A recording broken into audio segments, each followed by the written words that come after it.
so happy, oh, happy-go-lucky me. I just go my way, living every day. I don't worry, worrying don't agree. Things that bother you never bother me. Things that bother you never bother me. I feel happy. Hey everyone, this is not going to be a very good show. This is the Leftist SpongeBob watchers. You might have noticed we've been gone for a while. Me and Alan had a very public falling out after we both got ran out of the same Discord after one of our teenagers turned 19 and pulled what is essentially a Stalinist coup d'etat. Got rid of us. Last time, it's actually more like a trot coup d'etat, but sure. You know what I mean? Like, he got rid of all the people, like, we're disappeared from all the photos. Yeah, they did actually. They used that new Apple AI feature to delete us from all the photos of all the meetups. Yeah, it was horrible. It's no good. Alan lost their apartment. Alan lost your apartment. Well, see, the problem is that most of my tenants were actually people from the Discord. You shouldn't have invited them all, because you kind of gave them a clear picture of what you were doing. I actually helped organize all my tenants. So, in a way, I'm kind of a leftist hero. Yeah, it's true. Yeah. And, my Depop store went under because I was selling bootleg Betty Boop merch of her being, like, Betty Boop wearing, like, North Korean poster clothing, you know what I mean? Alec Robbins shut you down. Yeah, it was horrible. And just our lives went to shit. We're both living in Alan's Cybertruck. Yeah. And it's just not been going so good for us. Not great. And we're just being rejected from the leftist spaces. And Alan, I had to get a grocery store job, and Alan refuses to work because they're long COVID still. Yeah. And it's just gone to shit. And I think we need to rehabilitate our leftist image as the leftist SpongeBob watchers. Yeah. So I'm glad that we can watch Netflix in my Cybertruck. Yeah, we have the big ass screen. We're lying back. That's where I play my Minecraft and watch my porn too while I'm driving down the street. Which I wish you wouldn't do that while I'm there. I wish you wouldn't do that. Well, it's what keeps me on edge. So that way I can I can do all these cool maneuvers whenever I'm driving. You are always staying on edge. It's true. It's true. And we do have to, like, every time we want to get out of the Cybertruck, we do have to. It basically becomes an escape room puzzle. It's true. You got to figure out which panel you have to lift up to pull string. Yeah, we're stuck a lot of the time. Yeah. So it's not been a good existence for us. We're down to about 2 Patreon listeners. Even my mom unsubscribed. And we lost Europe. And it sucks. And frankly, it's terrible. Also, so we're rehabilitating our image. That's right. We have a new permanent host forever. Whoa. For the leftist SpongeBob watchers. Every week, they're going to love it. And they didn't really know that. We just picked them up. They thought we were going to hang out. Now it's become an impromptu podcast recording. Yeah, good luck getting out of the Cybertruck, dipshit. Yeah, see, when you asked me if I could be like Hogcast HR, I wasn't really. No. This is not that. I don't know what podcast you're talking about. This is the leftist SpongeBob watchers. Sorry. The leftist SpongeBob watchers HR department. I thought that was more of like a one-time image repair deal. Didn't think I would ever talk to you again. Well, so I mean, as I'm sure you know from your time you spent with the Hegelian e-girls, we needed something of an antithesis to us. So we had to find somebody from, let's say, not the places we live. So we're on the West Coast. We're LA livers. We're at the Silver Lake. We needed some New York grit. We need some Bushwick flavor. We needed some Bushwick raw water. Now we did try to get Big Sean McElwee on the show first. I was not going to bring that up, by the way. I was like, do not say that. But Alan goes there. Look, I go there, but the thing is, he was having another hot boy summer, so he's brat this year actually. Also, well, he asked how many gambling sponsorships the podcast has, and when you only said 2, he just ghosted you completely. It was kind of sad. Yeah, we don't even have DraftKings. We have like the shittier versions that the real fiends are on. So, by the way, this is Andrew/Piss/@Tsukahime on Twitter. And they're our new permanent host to the leftist SpongeBob watchers, and we're so excited to have them on every week to talk about the ins and outs of SpongeBob. I decided what this podcast really needed was to end. So I'm joining here to make sure that happens. You're gonna have to escape the Cybertruck first. So Yeah, that's good the hard luck. part. Yeah. It takes us about 2 or 3 hours with And look, both of us together. And we're depending on how both long- very smart. And depending on how long this podcast goes, I might drain the battery and we might be stuck in here for real. Our Well, if metallic you just run into a coffin. fire hydrant, that should solve all our problems, right?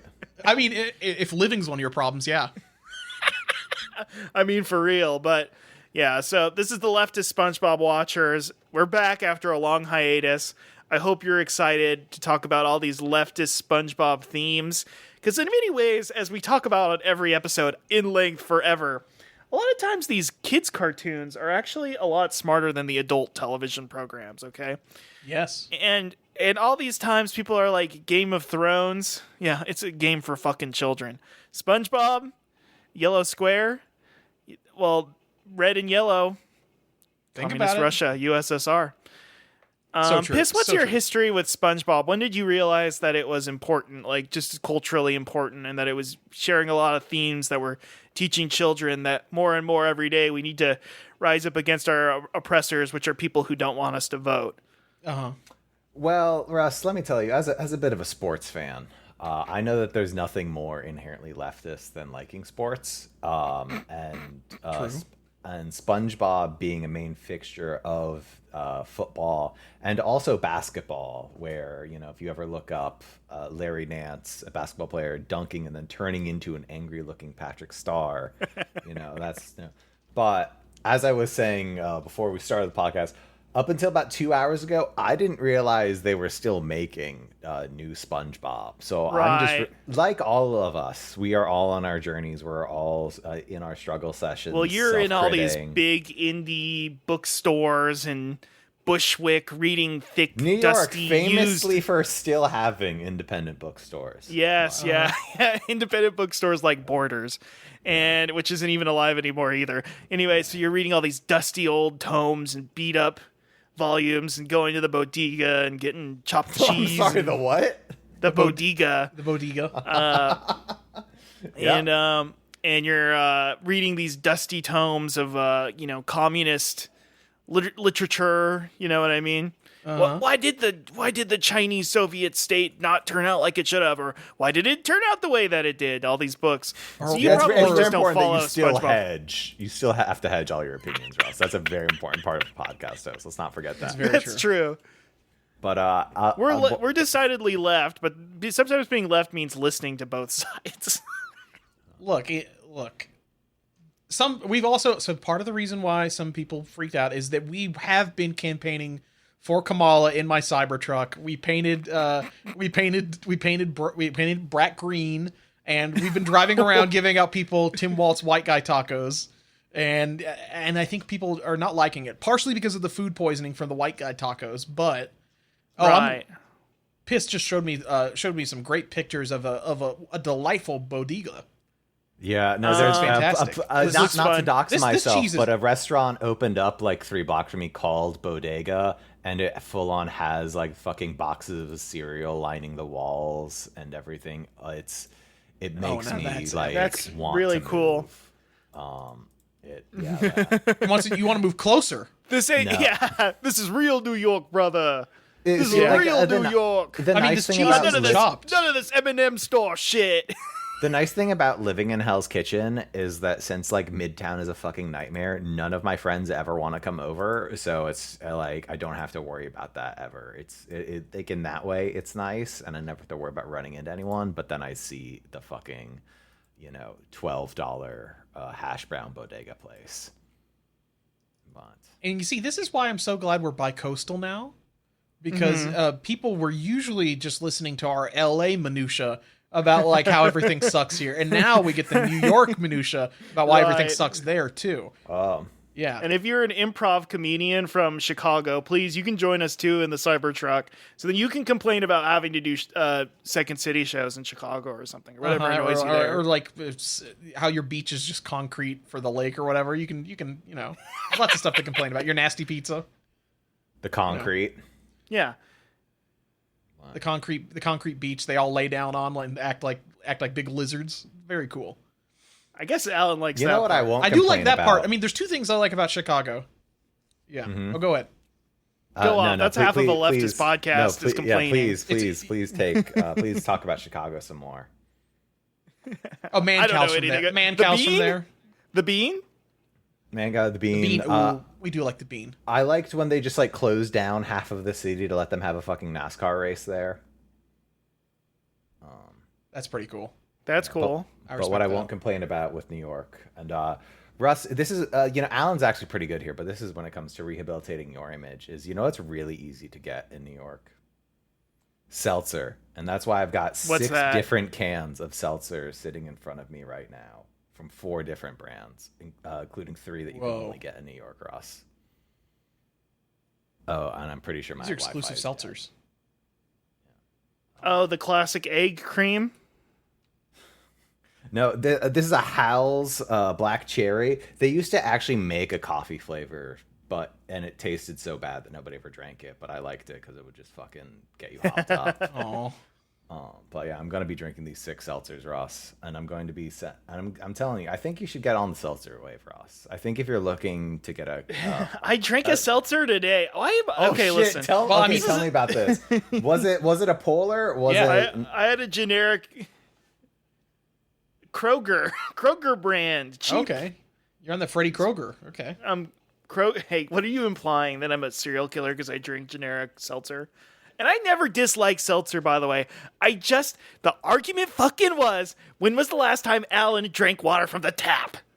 But my thing is that fundamentally water from the tap is not any different than water from a can. Well, it's free, and you just put it in the fucking glass. Look, Russ, it sounds like you're gatekeeping right now, Look. which is pretty antithetical to being a good leftist. Gatekeeping. You have changed what the argument originally was, and you've made it about the seltzer. The seltzer was never the problem. both it you was and the Robbie act. It was the said- fucking act. No, both you and Robbie said seltzer is not water. But not what we were talking about when we said, "Oh, just plain water out of the tap." you're When just that's so what we lucky. said, You're just so lucky I haven't found a way to spin this as ableist, Russ. and you've been trying. I've been trying. I've been paying. Oh, I've got people on the clock, 24/7, trying to figure out a way to make an You've been, ableist what is it? take on this. Sweet honey. What is the stupid? You're trying to get Sweet Honey Consulting to figure out how to. Sweet fix baby, things. sweet baby, Sweet baby. Yeah, sweet baby You're race. trying to figure out how to make it problematic. Yes. Okay. Yeah, it's I wouldn't. I reached out to Sweet Baby. I reached out to the people that the same 5 people that post about DoorDash every couple of months. They still haven't found a way to do it, but once they do, it's fucking over, man. Well, did you reach out to Travis? That's something I think we need to take a lesson from. We need to reach out to our straight cis white guy allies more often. Wait, but As long as they're to not cancel Russ. other.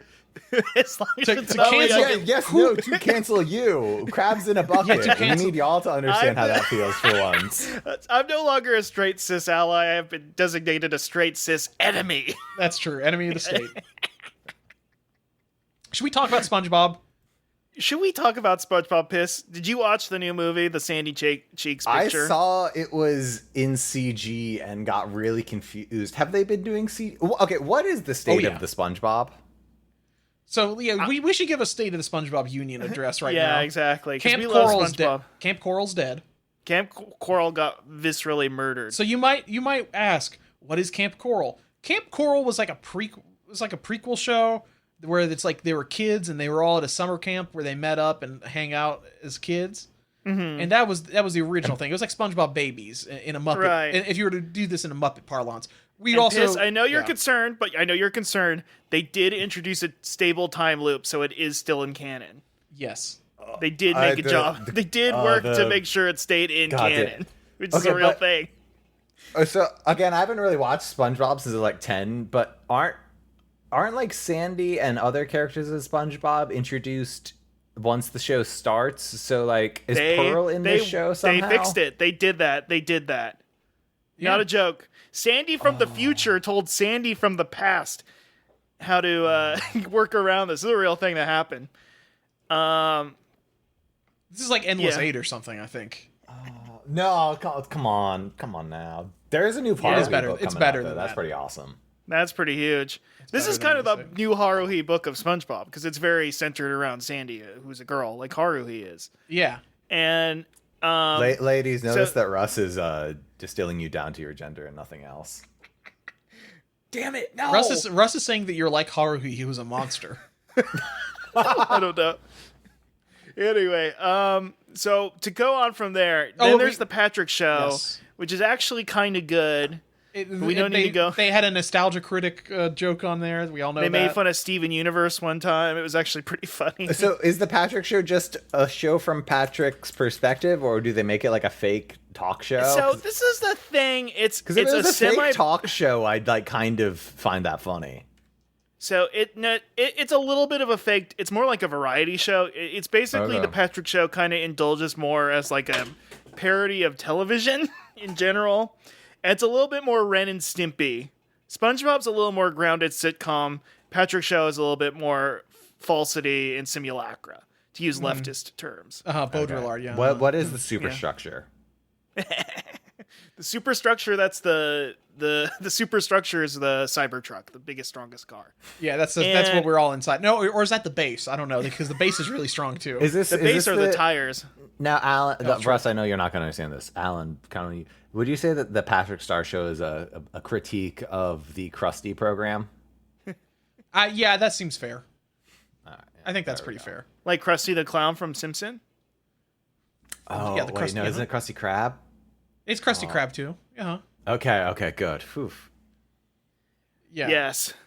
You're So, the one and listener that is really looking forward to learning about SpongeBob has got to be fucking calling it. Well, no, out. they're all expert. I mean, the two people that are still on our Patreon, they're all experts because they They listen to all both the hate other our show, by the way, and they know a lot more about Sponge, but they know all the individual episode They directors. actually have another SpongeBob podcast. There's that they 300 episodes of SpongeBob now. Fuck. Yeah. More of them are coming every day. It just keeps coming out, man. Listen, just we happens all love the time. SpongeBob here. It's a good show. Oh, you did leave good. out that Camp Coral was with 2Ks. That's pretty good. That's Yeah. The United Snakes of Camp Coral. Yeah. But anyway, so, and the other kind of spin-off thing there, then they have the movies, which I have my opinions on the movies. I actually have real opinions on the movies. And now they're having a series of spin-off movies that are coming to Netflix. I think they have like 2 or 3 planned. Okay, yeah, Some sort of that's the question. So they've got contract thing. they've got on Wikipedia, which is where I've learned all about SpongeBob in recent times. Leftism, also leftism. which is where- I mean, hey, listen, there's a lot. That's where they going got all on. the. I don't have time to read the Communist Manifesto. I'm reading the Wikipedia summary for it. Yeah, Yeah, that's fine. I like that there's an upcoming main series SpongeBob movie, but this is part of the Netflix spin-off chronology. Right, So- yes. But It's like the Marvel Spotlight, but for SpongeBob. Can you explain the Marvel Spotlight to me, Alan? Because I don't even know what the fuck you're talking about. You was that remember- their like TV shows or whatever? That was when they said like, let me see what their exact words here was for Because that I shit. remember but- when I was living in London, there was one specific tube station, subway, Russ. Tube where- station or the tube? Tube. Tube, where The trolley? it was just like wrapped in this massive ad for Arrow, and they said like it might not have been the first, but like the next great Marvel Spotlight event, and I was like, what the? Oh, you mean Echo? You mean Echo? Echo, yes, sorry. Yeah. So Yeah, please. Marvel Spotlight was their banner for titles that didn't need the larger MCU continuity. So it was like Oh. shit you could watch that's like, this isn't going to tie into any of the other shit. You don't could need to watch know it what's- with your girlfriend, and she would be like, "Okay, I guess I can follow this." So it Ladies, was notice not- how Russ I thinks you see- don't know about the MCU? I thought it was a sort of Nintendo seal of approval type deal, but Well, no, then they'd put it on every show. Right. yeah. No, but this is like saying that like your parents or your grandma can watch this show with you, and she doesn't have to have seen the Marvels or Ant-Man Quantumania. Or the way I said it with your girlfriend, which now sounds really bad in retrospect. I mean,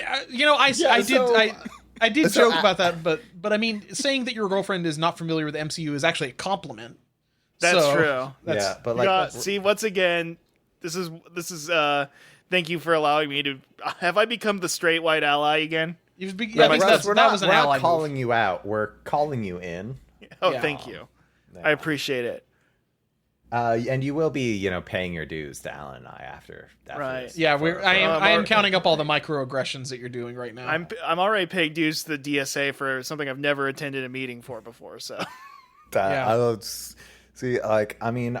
accept payment in. they got form my of- PayPal. I don't know how to get off that shit. You have to buy a physical copy of that new Uma Musume Mario Party thing, and then just ship it to me directly. That's how. That's how you can atone for your crimes. I wish they made a Monster Musume one, but yeah. Monster Musume Mario? Ooh. We could get some sort of like Koopa girl or something. Come on now. We're not going to talk about sexualizing Mario characters here. We'll do that off the pod. I don't want to get into That's any the more other trouble than I Patreon. am. That's the other Patreon. That's the Patreon episodes. Yeah. We're like webcomic artists from the mid 2000s. We make porno on the Patreon now. Yeah, Gardevoir Gaiden situation you got going on. Yeah. Hey, come on. Let's keep moving. So anyway, so the Sandy Cheeks movie, Alan. Do we want to start going into the plot here? Of course. Okay, sorry. One last question. So they've obviously kept making SpongeBob forever, and I just haven't noticed it. Do they require you to know any? Has there been any major SpongeBob events, or is it still just the same cast? And They characters? introduce more characters. There are more characters. There is a narwhal woman who cooks food with her feet, and that's the joke. Is she uses her feet for common day practices. Yeah. What else? They brought back, Nosferatu when he showed up in the hash slinging slasher episode, Graveyard Shift. Yeah. I mean, they did I recognize that happening. I don't remember the character. It's the end of the episode, and they're like, well, who was flicking the lights? And then they all turn, and it's a shot of Nosferatu from the film Nosferatu flicking the light switch, and they go Nosferatu, and then he like smiles. Yeah. Well, so remember that funny kind of one-off gag? Well, he shows up for an entire episode and is just like a guy that lives in their town now. Yeah, it's cool. Yeah, and then the Fred, the guy who goes, my leg has a name now. He's Fred. Yeah. We're kind of getting into like Simpsons territory with like background characters that are getting their own episodes and shit. You don't think that Lou deserves his own episode? I mean, everybody in Bikini Bottom. You remember Lou? Yeah, of course. They wanted to have more black presence on the show, so they made Lou kind of more of an official character, but it didn't stick. Yeah. I mean, a key part of leftism is recognizing that everyone has their own interiority, Russ. So, Okay. I my leftism is recognizing Simpsons jokes and being like, oh man, Simpsons predicted it. That's one of the strongest forms of leftism there is. Yeah, unfortunately, got to give you 20 points. By the way, I am keeping a score. Alan still has a big lead, but I believe in you. That's the pronoun bonus I started with. Pronoun bonus. Pronoun, ethnicity. Yeah. Asheville. and being from the South and also leftist, that's like a multiplier. You're right, that's true. Yeah. This is like Mario Party. You have the multi-ball effect. This is like Mario Party with the happening star and the minigame star. It's not fair. Yeah. You get the ally star. I mean, talking about Mario though, Russ, that is an important like at the end of the podcast. If you win the Mario contest, that's really big. That's really yeah. Big. Now, usually, Comrade Movie Bob wins the Mario contest. Is that like a real person? I don't know anymore. Movie Bob, he loves Movie Mario. Bob. He's Mario's I thought best you were friend. saying, okay, if there was a person on Twitter with 14,000 followers who had the Twitter handle Comrade Movie Bob, I would be like, oh yeah, Comrade Movie Bob. He was on an episode of Chapo once. Please, Comrade Movie Bob would have about 400 followers, but would reply to every single leftist account with 1,400 followers. What's wrong with that? That's what I do. We got to get those numbers up for the leftist SpongeBob We do got to get those numbers up. I'm hoping this guy that's fighting with Felix about Mancow will listen to my podcast. This guy in Mexico who says, Mancow's not popular in Mexico. What the hell are you talking about? I'm playing King of Fighters 15. That's okay. That does get some points. Yeah, I could get if I just lie and say I play Iori, he might start. See, Alan, I see why you'd think that'd be points, but what's the first word in that video game title? Oh, You are enforcing both the patriarchy and monarchy at the same time. No. If it was Queen of you've lost all Fighters. your points. Yeah. Wow, this sucks. That's like a yeah, it's not good. That's like landing on And, the on that, Bowser's and face. now we can finally start talking about And the that's, SpongeBob movie. and that's the thing that's bad about King of Fighters, by the way. Not that it's owned by a Saudi prince. That's cool, actually. I mean, you were just talking about Nintendo, so you know. Well, so the other thing is that wrestling is the most leftist sport there is, and True. WWE is essentially owned by Mohammed bin Salman, as far as I understand. Is it a sport or is it an art form, Alan? Or It's is it, it's That's sports a entertainment. cross-section? Look, it's sports entertainment. Okay. Thank you, Piss. And can you cut that out and post it on Twitter? And That's just let that's everybody- going to be the Let that's going to be everybody the know. episode. That's going to be the episode clip we post on like Spreaker or whatever the fuck. And I'll definitely tag you, and I'll ask all of our friends to retweet it. So thank you, Piss. And then So you'll the get movie- really sad when not even a Johnny retweets it. Yeah. So the movie. So The hottest thing on Netflix. yes, Saving Big Bikini Bottom, numbers. the Sandy Cheeks movie. Do we know how many views? It had 12.8 million views over the premiere weekend. Do we know what that really means? No. But No. it's big. That's big. That's more. That's like a third of the people in outpaced America. the Paw Patrol movie, and the Paw Patrol movie is funding, really bad That's- creative projects. Yeah. Yeah. And also the Paw Patrol, they're fucking pigs, man. Like they're Yeah, cops, exactly. right? So Sandy, she's introduced. She's singing a song about how much she loves Bikini Bottom. They introduce a new character that she rides, a robot horse named Sparky. He was not present in anything other than this movie. Oh, I was wondering if that was a creation I didn't know about yet. Well, we Like, I haven't was got like, we haven't got that far into the most recent seasons yet, so it's Right. yeah. But we thought he might be post Nosferatu or something. But no. So all Bikini Bottom gets scooped up in like a big claw comes and scoops the town and the dirt To around which it. I said it was like Angles from Near Automata, and everybody did. applauded me. You did literally say that when we were watching the movie, and said, "Remember Engels from Euro Automata?" I'm like, "Yeah, that's true." Yeah. And then I went like, remember, because he couldn't use his body anymore because of worker exploitation and philosophy. It's for the We're still trying philosophical to video we're games. still trying to get Yoko Taro on the pod. Games is Piss. I don't know if you've heard, but games is art now. By the way, I keep hearing this. I know you still think that books are the only art. But you gotta check out these video games. They're getting crazier. Check out The Last of Us 2. Yeah, Last of Us That Part has 2. lots of heart and actually deals with themes that are very relevant to today. It made me cry. Also played Bioshock Infinite. Oh yeah, no. Like how leftist is the average video game these days? They're so leftist. It's getting They more get and more. lefter and lefter. I mean, even Well, Call of they- Duty now is leftist. I'm more a bit of a Maoist. Were there any like recent video games where I could learn a lot about how people think about China? I mean, well, there's one game called what is it, Black Myth Wukong or whatever the fuck that thing. Oh, so it's It'll like Journey teach to you the West, a lot. right? Yeah, Journey to the West. Yeah. Okay, Yeah. cool.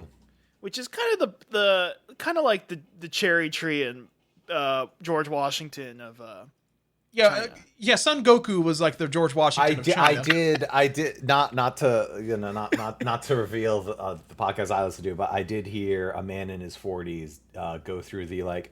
I want to describe it as anime, but I know that like Journey to the West is older than anime. In that moment, Just like, by a little bit.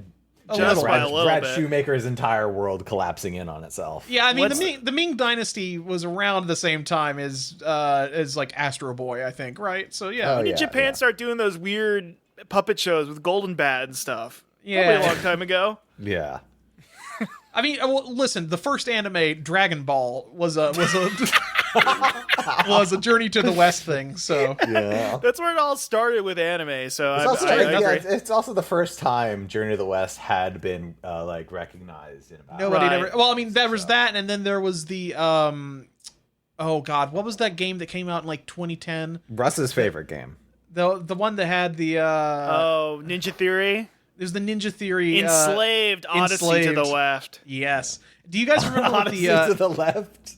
Sorry. That's our podcast we did about this. Listen, I was a hardcore Republican before, as we famously know. And I did reverse horseshoe theory, where I played that game and I said, you know what? I should listen to what women have to say. And so I now am leftist because of Ninja Theory. But do you all remember what the finale of this thing was? Of Journey to the West? So at the very end, so it's post-apocalypse. There's like robots that are enslaving the human race or whatever. It's kind of like it's like a little bit Horizon Zero Dawn kind of. But then he goes out west and he meets. They enter this pyramid and there's like a guy, Andy Serkis, that lives. And oh, what happened here? Can you guys still hear me? Okay. I can hear you. I think I just had a mini power outage, but it didn't affect me because of solar technology and my Cybertruck. Right. It did sound like a fucking EMP. That makes sense. I was like, what? Somebody's trying to silence your Cybertruck. Maybe it's just something to do with the Cybertruck. No, surely not. But so the thing is, he goes out west and he goes to this pyramid where there's like a guy that is like, he has all these screens around him where he's like showing memories of the world before that. And he's like brainwashing people with nostalgia because nostalgia is fascistic. Think about it. That's what the game was leftist. Why are we talking about this instead of SpongeBob? So by the way? SpongeBob. Why are we... Speaking of the fascism of nostalgia and how they're gentrified Bikini Bottom, They Right. they just stole it. It's just like it just got taken. Yeah. Oh, Well, it's okay. just treating land like Do they do a land no. acknowledgement at least? They didn't. Well, I'm just saying that they're treating land as a commodity when it should be free. You should squat, I guess is what I'm trying to say. Squatters' So true. rights. Yeah, Russ. How are the squats doing at the gym? I actually I did some iron crosses today. They were pretty Problematic good. name for an exercise, Russ. I gotta say. Well, I did it at my Catholic church. that's I was that's holding slightly an iron better. cross and praying. Because we had By the way, I have converted to Catholicism, but I'm trying to push it left rather than right. No, Me yeah, and no, so JD Russ- disagree on vehement levels, but Yeah, like you've made both working out and being in the Catholic left key parts of your leftist identity, right? yeah. yes, which is normal. Yeah. Now, Russ, please spend about 30 seconds telling us your thoughts about the Brennig family. I gladly, and don't listen to my keyboard as I type out who is the Brenning family. Oh, Liz and the other guy. They're Li- they're SpongeBob characters. Might as well be. Oh, well, I know that, of course. Anyway, let's move on because I don't know what we're talking the Boots. You tried to say keep moving, but The Boots Laboratory, the Bureau of Official Texas Science, steals Bikini Bottom. SpongeBob, Sandy, they're the only ones left. They ride up to the surface, and then they hitch a ride on an airplane, and then they glide down. They do a bunch of physical comedy stuff happens. This movie does have a lot of, even though it's CG, they do a lot of the cartoony, like the gross out close-ups, the faces kind of like stretching, getting all over the place. There is some of that still, even though it's CG and they kind of look like shitty little action figures running around. Right. And that's good because we like that. Yeah. They get there, but there's a tornado that gets them in the way, and there's a joke with a bunch of. This is like trying to have to describe a dream and that you There's remember. there's a bunch of have there's a bunch describing of a dream. cowboys You're like, inside what? there's a bunch of cowboys inside the tornado that are eating beans and farting. There's Pretty funny. So there's in Bikini Bottom. So they took the whole town and they put it in like a big orb inside of this lab where Wanda Sykes is there. Wanda Sykes has like blue hair. And she's got like she looks like a cyberpunk villain, like from the TV show or like the video game or the Netflix anime Cyberpunk. Either way. Check out that leftist video game. You should check it out sometime. It's pretty leftist. Now, is there an official tie-in between Cyberpunk and No, SpongeBob? not yet, not yet. There are two Netflix hits. You can't visit SpongeBob's house in Cyberpunk yet. I wish you could. I wish. It would be cool if well, see, the thing is you can't swim in that game, I don't think. You just fall in the water and you die because you're a robot man. Wow. Tommy Tallarico would not have liked So that. is swimming fascist then? I think it's more like a commentary on like geo hell or something. One time I was told to take my shirt off at the swimming pool, and I didn't, and so that's kind of fascist. They were policing your. Policing your body. Body policing me.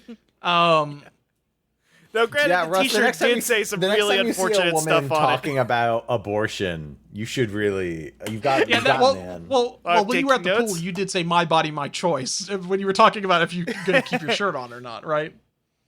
Yeah. Right. Now, it was an Ahigao shirt. It was upsetting, and it was one of those ones that's like color change, like it changes whenever it gets wet. Yeah. And it was somehow an Omocat Ahigao shirt. It was really just from all angles. It was the Mori Calliope Omocat Ahigao shirt. We all know. We all have one of those. Yeah, this was also last week. Yeah.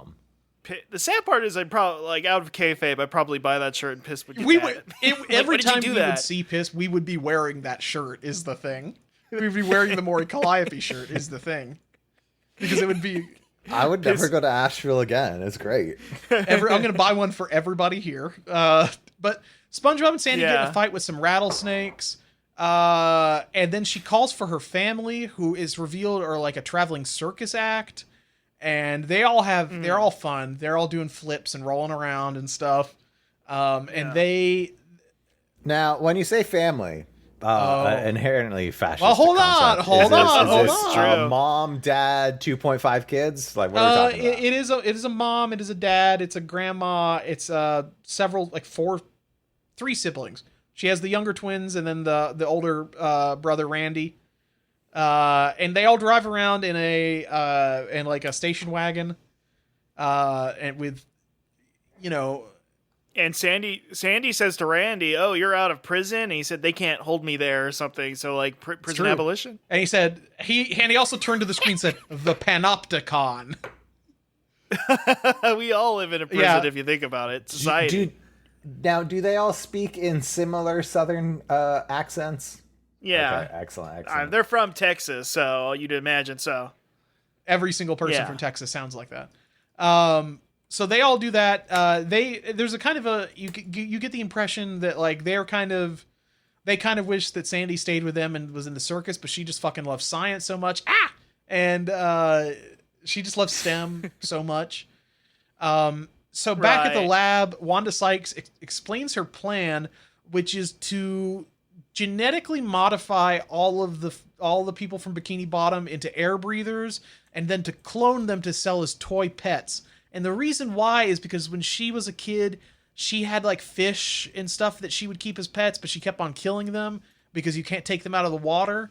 And so they're going to use these to make like the ultimate. Yes. Alan, how much of an inspiration do you think Lena Dunham was on this movie? I mean, she was in the credits, so she had like a special acknowledgement in the credits. Yeah, exactly. Pet euthanizer. Yeah. Like, what's the Lena Dunham pet euthanasia lore?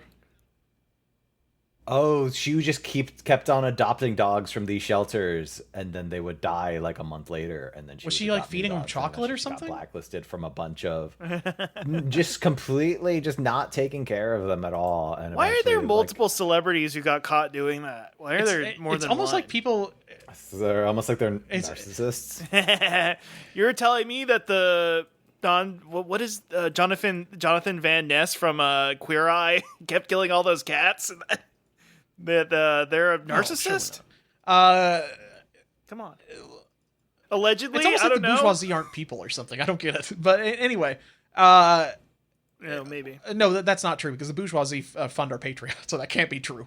But the well, the two SpongeBob listeners, the two get mad at SpongeBob us. bourgeoisie that fund our Patreon. The SpongeBob was sweet. Can't say it right. The SpongeBob sweet. I thought about it, but that's a high risk saying. Yeah. So they do an experiment. They do grab Squidward and Patrick and Mr. Krabs, and they do genetically modify them to be air breathers, which is kind of an excuse to have them running around on the floor for the rest of the movie. Mm-hmm. And they get played with by kids, and they're like a bunch of kids come in and like stretch him and fling him around and hit him with spaghetti and stuff. Oh yeah, Wanda Sykes' character is named Tsunami. There's that. I know you were waiting to hear her name. I know you her hair were looks like a excited to wave. hear that. So That's what's up. yeah, It's pretty fun. by the way, Wanda looking great. Love you, Wanda. She's looking great. Yeah, She looks healthy. How old is Wanda? I know you should never she's- ask a woman's age, but 60. wow, good for her. Okay, She's my hold on. dad's Quick question. I thought this movie was in CG. Well, there's live action humans in Yeah. it too. Just like classic Live SpongeBob. action Wanda Wanda. Okay. Let me see if I can get a picture of what It's Wanda Sykes very looks like. Alvin in and the SpongeBob. Chipmunks core. Yeah. Why would you think I would understand what that means, Russ? Well, what are the what if you were gonna think CG live action cartoons running around like soundstage antics? Is Alvin and the Chipmunks not like your go-to? I don't think I have a go-to. is the Smurfs? thing. Smurfs with Neil Patrick Harris? So Kind of the Sonic movies, honestly. Kind of the Sonic movies. I can talk. The Knuckles show. Yeah. The Knuckle Show is probably the best example of it because that's all that show is. I found Tsunami on the Villains Wiki. Somebody's already put her here. Wow. And I don't know when's the last time y'all have went to the Villain Wiki, but they have 3 like in-character headers. The Riddler is here to tell me the article contains spoilers. Dio has declared that this article has stopped in time and no information and any or all information on it might be outdated. The movie came out like a month ago. I don't know how it could be outdated. And Jafar says this article is a stub and in need of expansion. Why Jafar? He says, "Read my lips and come to grips with reality," which is a quote from Jafar. Okay. Oh yeah. It's also revealed that how did she lose her body again?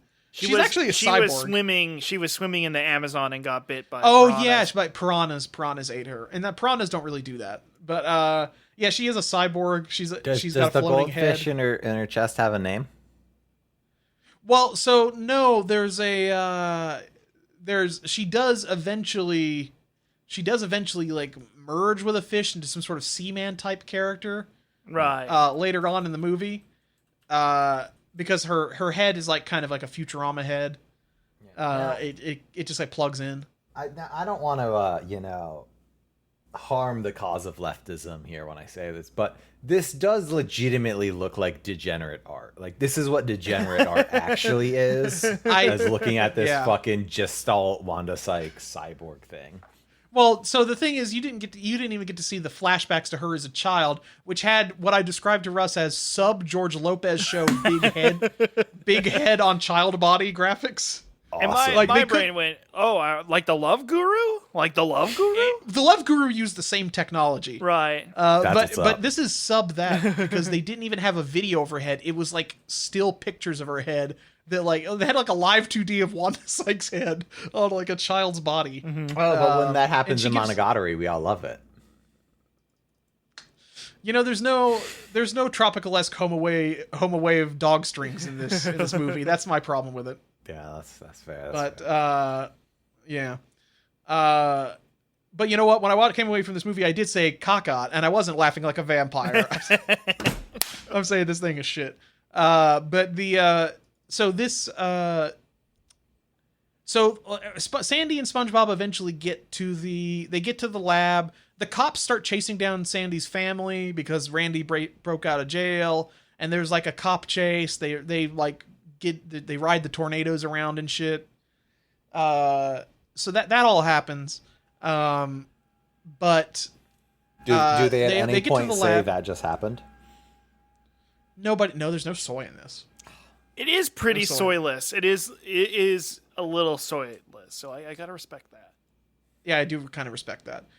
They get there, and then and as soon as SpongeBob gets there, Wanda Sykes is like, "That's the one I wanted. I wanted the freaky little sponge." I wanted that SpongeBob. She knew how marketable SpongeBob was. She did say he was. What was the thing she said? He's like Cornerstone? the Keystone product or something like that. And we're like, wow, marketing. Wow, it's so true, and it's so an attack on right-wing consumerist culture in America. This is just like when Alan Moore said that advertising is dark magic. I believe it. It's so true. Why didn't they call him the key sponge? That's a good question. Well, so they put him in there. They run him through the cloning machine, and he gets turned into like. They actually have. It's almost like an Evangelion style like. Budding off of him, like a bunch of tiny ones start like growing out of him and exploding out of him and stuff. And there's like Evangelion, the one leftist anime. The rest of them are pornography. Just wanted to make that clear. You agree with that, right, Piss? I agree that you should kill yourself. Anyway, let's move on. But there's thousands of tiny I forgot about SpongeBobs. Gundam's the communist one. My bad. That's true. I should kill you. Gundam's the communist one, and do you then want me to just read off like the infamous why leftist Gundam fans support the colony drop? I can do that. Yeah, the social democrat is Evangelion, and the communist is Gundam. Let's move on. Let's keep moving. Yeah, AOC's basically Asuka, if you ask me. Shut up. Even I can't handle that. I believe AOC's revealed herself to be a big fan of Gate, folks. Gate. Any Gate heads? I do. Kamala did say that our military is going to be more lethal than ever when it's killing elves and ogres that are pouring through the portals. Yeah, We gotta send the JDSF over there. I think they'll know what's up. We gotta do that. I think a lot about how the whole situation with Japan's military created both pat labor and the Gate and the Isn't Gate that TV weird? show. Yeah, it's pretty cool. It's cool. It's the law of. Are you familiar with the law of balance? No, Full Metal Alchemist, yeah. Equivalent exchange. You've never seen that one because it's degenerate pornography or something. Yeah, exactly. I refuse to watch it's it. hentai to you. I think You've seen the memes. Well, there's height gap. There's a height gap. Sorry, my long COVID activated. I couldn't handle that. I believe All right, Russ, stealing Alan's long COVID valor is resetting your points. Well, again. we've been in the same car. We're living in the same Cybertruck. That's true. We are in the same Cybertruck. And the circulation in this thing is not good. I'll be real. So they smash all the tiny SpongeBobs into each other. Or actually, so Wanda Sykes tells Sandy, "We used your spy notes, all the notes you were taking on Bikini Bottom, and that's why we're here to steal them. It's all your fault, Sandy, because you did science." And then she's like, "Fuck, I did science for something bad. This has never happened before in history." Think about it for just a minute. Is her last name? Do they cut away and reveal that her last name is Mengele? No, I did compare it to Phastos from the Eternals, kneeling in the rubble of Hiroshima and screaming "Why" at the camera. I think at some point Marvel's going to send you a cease and desist for talking about the Eternals because they want everyone to forget it. They don't want me to talk about it, but we're always talking about Kingo. We're always talking about Phastos and kneeling in the rubble of Hiroshima. Never forget Druig. Never forget about Druig. He's some sort of evil person. Yeah, you ran into Kumail at a coffee shop here in LA last week, and he just started crying when you told him how powerful you found Kingo. I would watch. If I ran into Kumail, he would plow through me because he's made of pure muscle now. Oh, yeah. He wouldn't even know that I was there. Oh wait, hold on. He's Kumail Nanjiani to do stand up for the first time in 10 years. Get tickets. Wow. I was just gonna say I would watch Saltburn if it was Druig and not just whatever Barry Keoghan was. What is he in the movie? A guy. If it was Druig, he's like a nasty gay guy or something in the movie. I think. If Druig started humping the ground, that would make sense because Eternals are one with the Earth, or they were created for the Earth by the Celestials. So that would make more sense. That's true. So, one of the tiny SpongeBobs cheers Sandy up and says, "Hey, it's not your fault for doing science and your science being misused. You can save the day still." And then they smash all the SpongeBobs together into a big normal-sized SpongeBob, and then they all work together to move the big glass orb that's holding Bikini Bottom. It falls down, it starts cracking, and then water leaks out. But then Sandy's family comes to help. But she can't. But she can't do her the Cheeks family whistle to summon her family.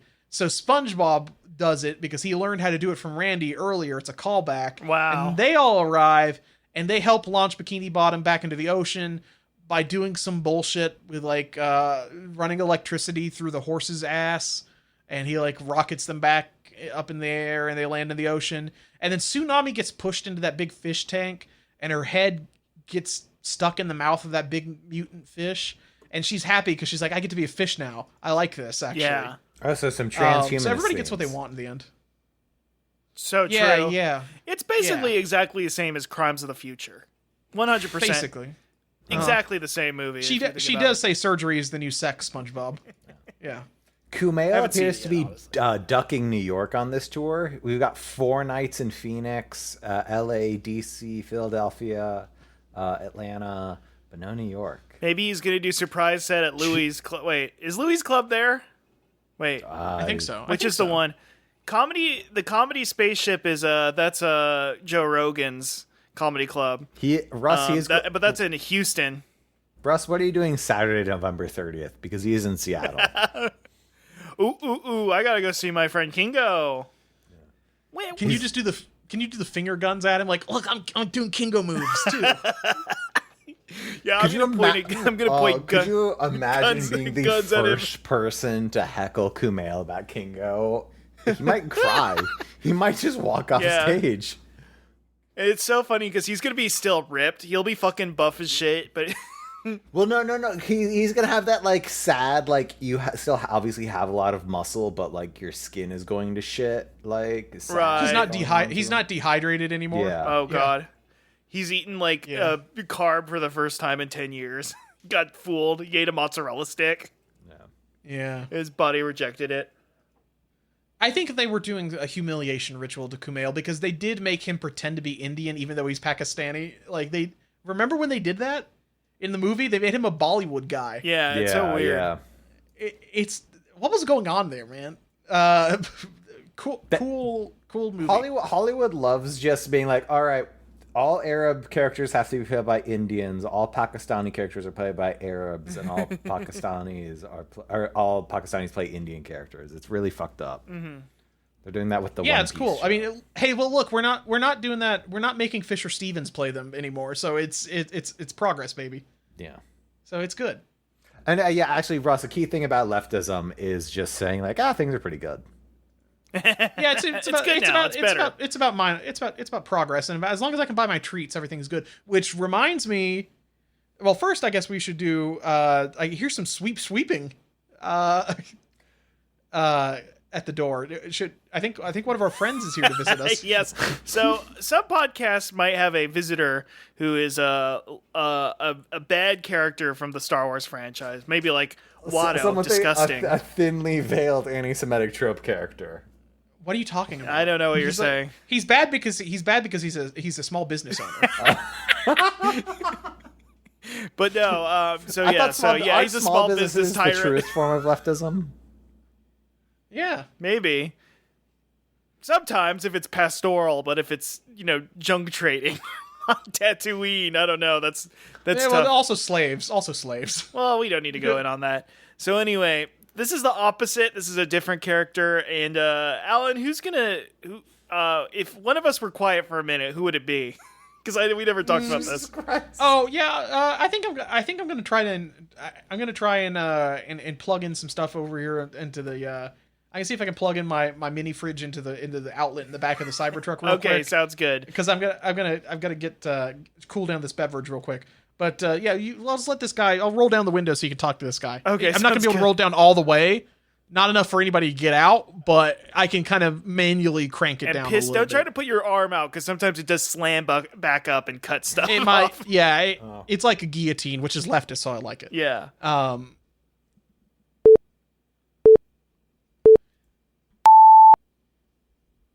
Oh my goodness gracious. Oh boy, this looks like an Imperial transport craft. Wow, it's the broom boy from the Last Jedi.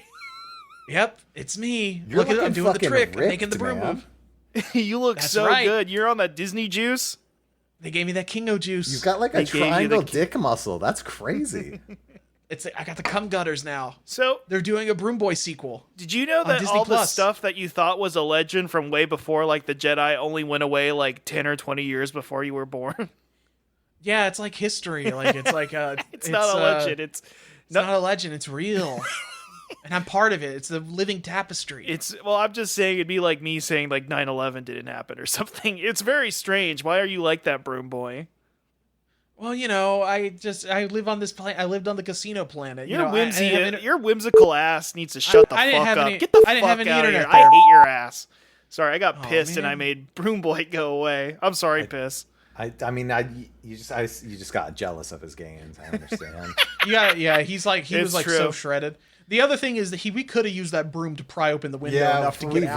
really fucked up. We really fucked up there. Hey, but it's you know on what? me. Well, I'm Although sorry. actually, we can't leave this Cybertruck yet until we learn more about the SpongeBob movie. Namely, so did you like it? no. No, well, I'd say it's good because the best leftist films are always very boring and stupid. And Yeah, some sort of like Eisenstein bullshit. I don't want to watch that. yeah, Montage. so it's good in that way because it's boring. Now I like cool Republican movies about like shooting people in the 80s, like Death Wish 2 or like whatever. But improv movie trips, yeah. yeah, Yeah, well, so what we need is we have been trying to get the people SpongeBob off the ground for a long time now. that's true. Yes. Oh man. Yeah. The people So SpongeBob. how soulless did this movie feel? Did this movie have a vision? It just felt like it had a live action director. Okay. Yeah. And there was a feeling like there were gags there, and it got kind of forced into a 3-act structure that wasn't particularly interesting. Yeah, I'm seeing that this movie is only 82 minutes long, which is generally not a great sign. Yeah. What do you mean? Most good movies are that long. You know what I'll say is that it's kind of like the Harris Waltz campaign to me. Is there a coherent vision of the future or anything at all? No. But is it like a moderate improvement over my expectations? Yeah. Okay. So I like it. It's good now. It's good now. I think it's Brat to me now. SpongeBob Brat? I like it. Sponge Brat? Sponge Brat. Brat Ooh, Bob. Sponge Brat. Sponge Brat. Is it Brat Bob or Sponge Brat? I mean, that's got to be the next Hogcast poll. Oh well, that's actually got to be the next. Charlie collab. She said there's one more left, right? Oh, Tom. finally. Also, how old does Tom Kenny sound? Is this like, are we hitting a Mr. Burns point? We're not getting to the Simpsons level where they sound like RFK. Like it's not that bad Okay, yet. that's Yeah. good. That's good. It is important that you said yet. Listen, the Shins collaborated with SpongeBob. Pharrell collaborated with SpongeBob. Avril Lavigne collaborated with SpongeBob. She's joining vaunted industry figures in the music industry. That's all I'm saying. Yes. I think actually Nerd did the SpongeBob music. Remember that? Have you ever That's heard cool. the That's- SpongeBob song? Yes, we've talked about it several times. It's fucking good. I love that song. Well, you're the big Pharrell head. You're going to be wearing your big hat to the Lego Pharrell movie. Oh, the Pharrell Lego movie looks amazing. Have they put out any like $700 Lego things for that yet? Like surely. Oh, God. Dude, you can make the hat. Make the big hat. Make the hat. Oh, you make can the make hat. a big Lego hat and wear that to the theater. Do you think they're gonna make a big hat version of the popcorn bucket? Like they're gonna Oh, they eat fucking popcorn out of got his big hat? to. Yeah. Oh my Oh. God. On the Lego website, there is a Pharrell Williams like entire page. Oh, this Have you That's seen the so poster cool. for this? Oh, it's awesome. It's cool. I'm so glad that he introduced creativity to hip hop. He's the first one to do it. Never before had ever creativity. It used to just be about drugs and guns and violence, and now it's about laughing and smiling with your friends. So I mean, you saw the isn't that scene with beautiful? Snoop Dogg where he said Snoop Dogg's like, I'm a straight gangster, but you made me smile, Pharrell. It's like, yeah, that's so true. Thank you, Snoop Dogg. Thank you, Snoop Dogg. Now, speaking of the most leftist topic, so SpongeBob and Sandy, right? What's their Right. deal at this point? Is Oh, there there's a no- college there's no- school? Are they fucking? Well, I mean, if you believe in skin theory, they might be a polycule, but there's no. Wait, we're not going to expose Alan. Is SpongeBob asexual? Am I misremembering that? Like, SpongeBob is canonically asexual. Steve said, remember, we're on first name basis even though he's dead. Steve said, no, SpongeBob is not. SpongeBob is asexual. He has no sexuality. He has no sex organs. He's 100%. He's pure. He's childlike. He's innocent. Like all leftists should be. Too many sex scenes in movies. Okay, but Russ, there is a difference between asexual and aromantic. Is he, does he pine? I don't know about his yearning. The only thing he yearns for is making Krabby Patties. That's true. He's married to this job. Yeah. Almost kind of literally, but like, yeah, he fucking loves it. Okay. And Sandy's married to science. Right. Like I am. And Hosho Marine. It's kind of like Star Trek that way. It's kind of like Star Trek that way, which is the most leftist television program ever. So true. So true. Hey, I got my mini fridge plugged up, so I was able to cool down this drink. I think it's time for our next segment. Yeah. Alan, I was going to say, some people know another podcast for their ridiculous, corporate, stupid, and disgusting, false advertising. Like, they have some segment called Tim Burpin Presents Drinking Juice, the demonic Coke freak style drink where boo! 0% juice is loose in 666 sips. And some people might say that that's disgusting because there's real cinema out there. And frankly, me and Alan, and hopefully kind of pissed out too, we're all interns for A24 right now. We've joined their internship program. Yep. Specifically the adult internship program. Adult the 30 and over. It's unpaid. Specifically for them. A 24-year-old or over. So we have our own segment that it's kind of our part of our program that we're doing here. This is A24 presents The Front Room's The Throft Brew, an elevated beverage critique. Now, I don't know what The Front Room is. I don't know what it's about. I haven't seen it. I don't even know what it looks like. But Russ, I'm excited for it. A key aspect of being leftist is having strong opinions about movies you don't really understand. Right, exactly. Yeah. Thank you so much. And that's how I want to live my life. We don't want to make movies. We want to critique movies, like that lady said in the meme online. So and you know what? If it's an A24 movie, I'm going to be there in a 24-minute time span. I'm going to be there ASAP. And I'm going to watch it 24 times. You're going to watch it 24 times? Yeah. You're going to buy it on damn Blu-ray. No. Now, we are not going to take 24 sips of the beverage. Well, I was going to say, what's 8 plus 8 plus 8? Oh, wow. Or 6 plus 6 plus 6 plus 6. Wait, so are you going to alternate water and your drink again, Alan? Broom is going to come back and drink 6 sips. Okay. So we're going to do... Broom Boy's going to review some blue milk, and then we're going to take 6 sips of our drinks. I'm drinking orange electrolyte. This is an electrolyte beverage. I really need this because I've been dehydrated as hell stuck in the Cybertruck. Right. Yeah. Piss, are you familiar with electrolyte, any? I'm very familiar with electrolyte. Yes. Yeah, it's Mexico's top flavor scientist created the ultimate drink. It has 6 ions in it. I am unfortunately someone who listens to this podcast, so I do remember the electrolyte chat.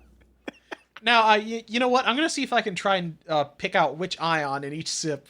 6 ions for 6 sips. Yeah, that's true. Now, I got Gamer Sups. Piss, you haven't heard this episode. So, Gamer Sups, it's a gamer supplement line where they have gamer-themed drinks you can have. Worse than G Fuel? It is worse than G Fuel, because the names are way worse. Last episode, I had Blowhole Blast, which is P's, everyone.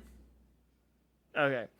Anyway, I had Blowhole Blast, which is the VTuber Shy Lily's line of beverage. This time I think it is a specific streamer guy. I don't know what it is. I have Titty Milk. I'm drinking Titty Milk. Okay. Titty Milk. What? I paid $5 for a sample pack of 3 individual flavors, and I got the 3 grossest sounding ones. So you didn't get Titty Milk. Girl. You didn't get Anime Girl Thigh. That's a literal flavor. Yeah, the site did load, and Wow, this is bad. Yeah, Listen. waifu Okay, cups. you didn't get the Gamer Sups X Jujutsu Kaisen Cursed Energy. You didn't get that one? No, Russ, I why didn't. didn't I you just got spend one. $40 to get the day and night mesh shorts that has 2 different you know what? bikini girls on it? I could have gotten it. Instead, I just paid the $5. So I should have. I apologize. You didn't get Guacamole Gamer Fart 9000 by Russian Badger. I That's was real. really hoping for that one. That was legitimately the one I was like shooting for because I thought it would be really funny to say guacamole. Now, Titty Milk's not bad. They got a shooting sleeve.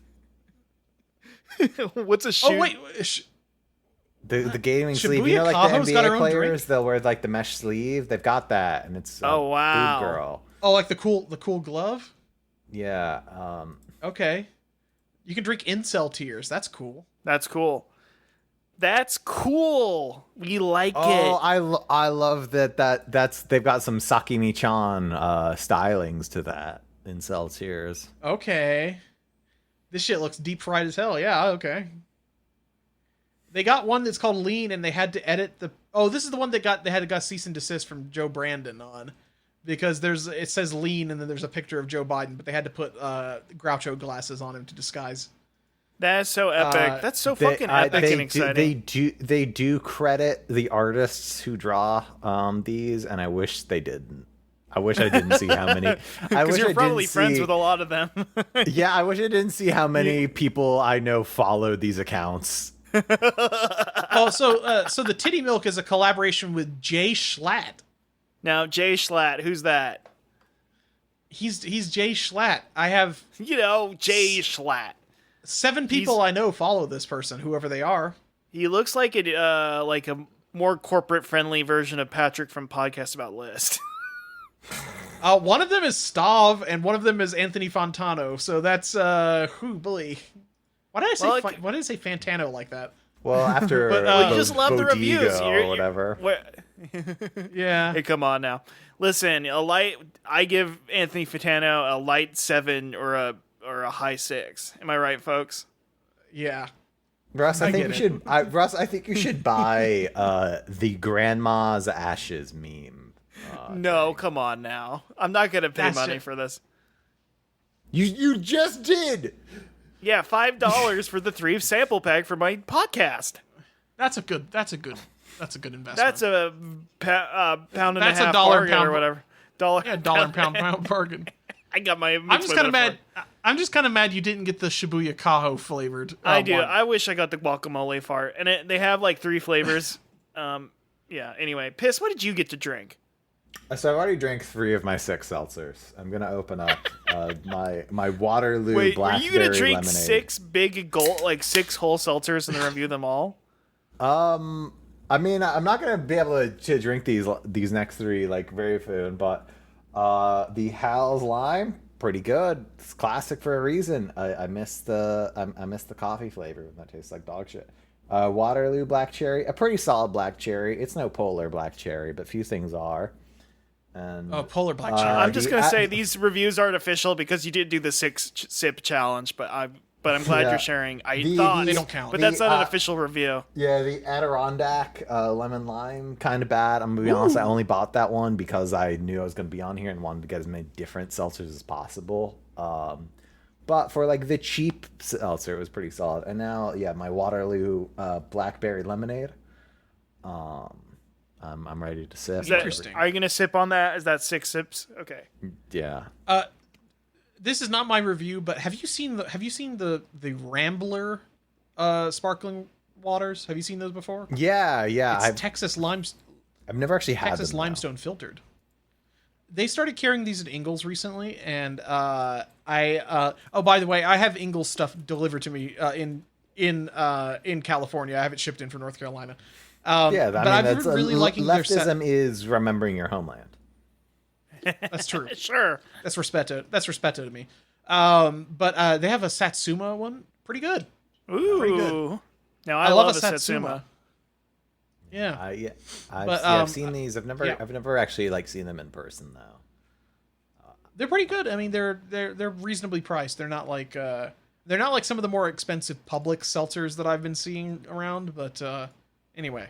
Yeah, okay, so let's go ahead and crack open our drinks, and we'll start taking our 6 sips. Okay. And Broom Boy is just outside. He's still pretty pissed off, but he's just... I can't hear him because the window's rolled up, but he's drinking his blue milk. Okay, all right, popped it open. Mm-hmm. Sip number 1. Sip number 2. Sip number 3. Sip number 4. Ooh. Sip number 5. Sip 6. Okay, It's now. a really unpleasant way to drink anything. I don't know what you're talking about. Alan says that on every episode. Like, you always forget how much liquid is 6 sips. Well, Yeah, because, I think like a quarter of this and because electrolyte. you're doing the discrete sips, you can't even like chug it. You have to like take the break, and like, wow, this makes anything worse. What the fuck? Listen. I don't know what you're talking about. This was highly refreshing. This electrolyte. Well, you have one ion per sip. That's true. I tasted the magnesium, the potassium, the calcium.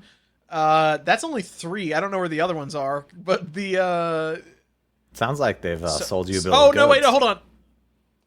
Well, hold on a second. I'm let me read this real quick. Sodium glucose? I don't think that's an ion. Sodium lactate? I don't think that's an ion either. Did they give me? Maybe there's 3 different. I'm gonna have to look into I gotta go consult these Mexican drink Hey, chemists. listen. Just head on Oh no! Wait, over hold on. Never mind. Foolish. I'm so foolish. It's on the side of the thing. Sodium, magnesium, calcium, chloride, potassium, and lactate. Thank you. And it tells me what each one of them does. Thank you, electrolyte scientists. I needed this. I'm learning about STEM now. Podcasters out of anyone I know need all those different ions, you know. It's because like podcasting is both like a little bit physical and a little bit mental if you think about it. It's like one of the hardest things you can do. My throat will cramp up like RFK if I don't drink these ions.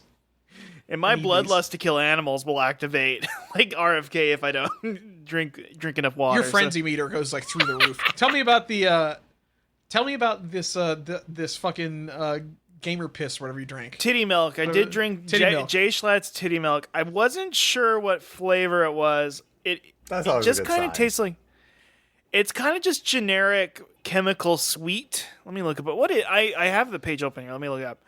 What's it supposed to be? What is it supposed to be? And yes, I am looking at titty milk on a website. I hope my mom doesn't walk in into our Cybertruck. Well, it's Let's so see. good we have this big tablet in the Cybertruck where you can just Google this shit. Yeah. Apparently it's supposed to be like, Russ. Now it is saying that Titty Milk is your most viewed site on the Tesla tablet. Well, oh come on now. Oh come on now. Apparently it's supposed to be blue raspberry flavored. Now I don't really taste that. I also don't really know what titty milk has to do with blue raspberry, but I mean, blue raspberry Blue raspberry's is not already real. the fakest of all flavors. It's chemical. It's it is true. There is no blue raspberry in nature. if Kaiki Desho was to drink one type of flavor, it would be blue raspberry because this shit's fake as hell, man. Oh, come on now. Well, blue Nah. raspberry's funny.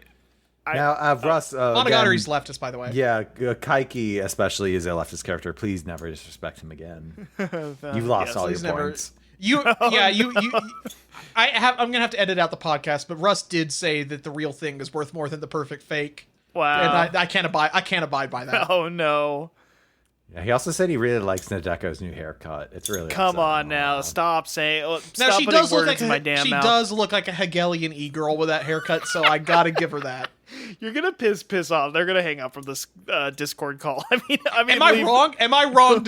Are there No, not she like does a million look like people in a Bushwick? Bushwick yuppie. That is like one of the reasons it upsets me so much. Right. I think that's Can why I it's cool. say something real quick? Yeah. No. Do you mind if I speak my mind? Well, more it's a I question, always if anything. do. I always do. I prefer that you would sit your white ass down to listen, but I'll let you do it this time. Well, I actually don't know what a yimby is, if I'm going to be honest. I think Yes, that's in one my of those. backyard. That like we don't have enough time. Just do you find the things that they're saying annoying? Yes, that's all you need, and keep going. Right. Okay. Yes. So that's one of those things where the other day I realized, like, I've heard people say this before, but I didn't know what it is. And I guess I'll never know. Do you want me to? Can you give me 1 minute to explain what Yimby versus NIMBY is? No, but I can give Brimboy a minute. I don't think he knows that because he's from the casino planet. Canto Bite. Canto Bite. Yeah. All right, Alan. Yeah, here Which give Rose us a Tico minute. famously said she'd want to smash it if she could. Yeah. Okay. Here we go. So the Yimby freaks are the ones who are like, the problem to fix homelessness is to build more housing in my backyard, and the not low income housing or affordable, quote unquote, affordable housing. That's their solution. It's like supply side economic bullshit. The NIMBY people are like, I don't want the projects in my backyard, so don't build any new housing. Both of them are stupid for different reasons because that's not how you fix homelessness. Okay. That's the problem. Yeah. That's the whole deal. Okay. But, I didn't even need a fucking minute to explain it. Fuck this. No, So, yeah, where it's almost like all these people are very stupid. Where does Hegel and dialectics fit into this? Do I need to Well, meet with you have these to do that. e-girls? Well, so NIMBY and Yimby that's the thesis and antithesis. NIMBY and and Yimby sounds like mascots for the Olympics. they do. They are. Hey, it's like me, that. NIMBY. I'm on I like that you NIMBY. waited until September to get some Olympic jokes going.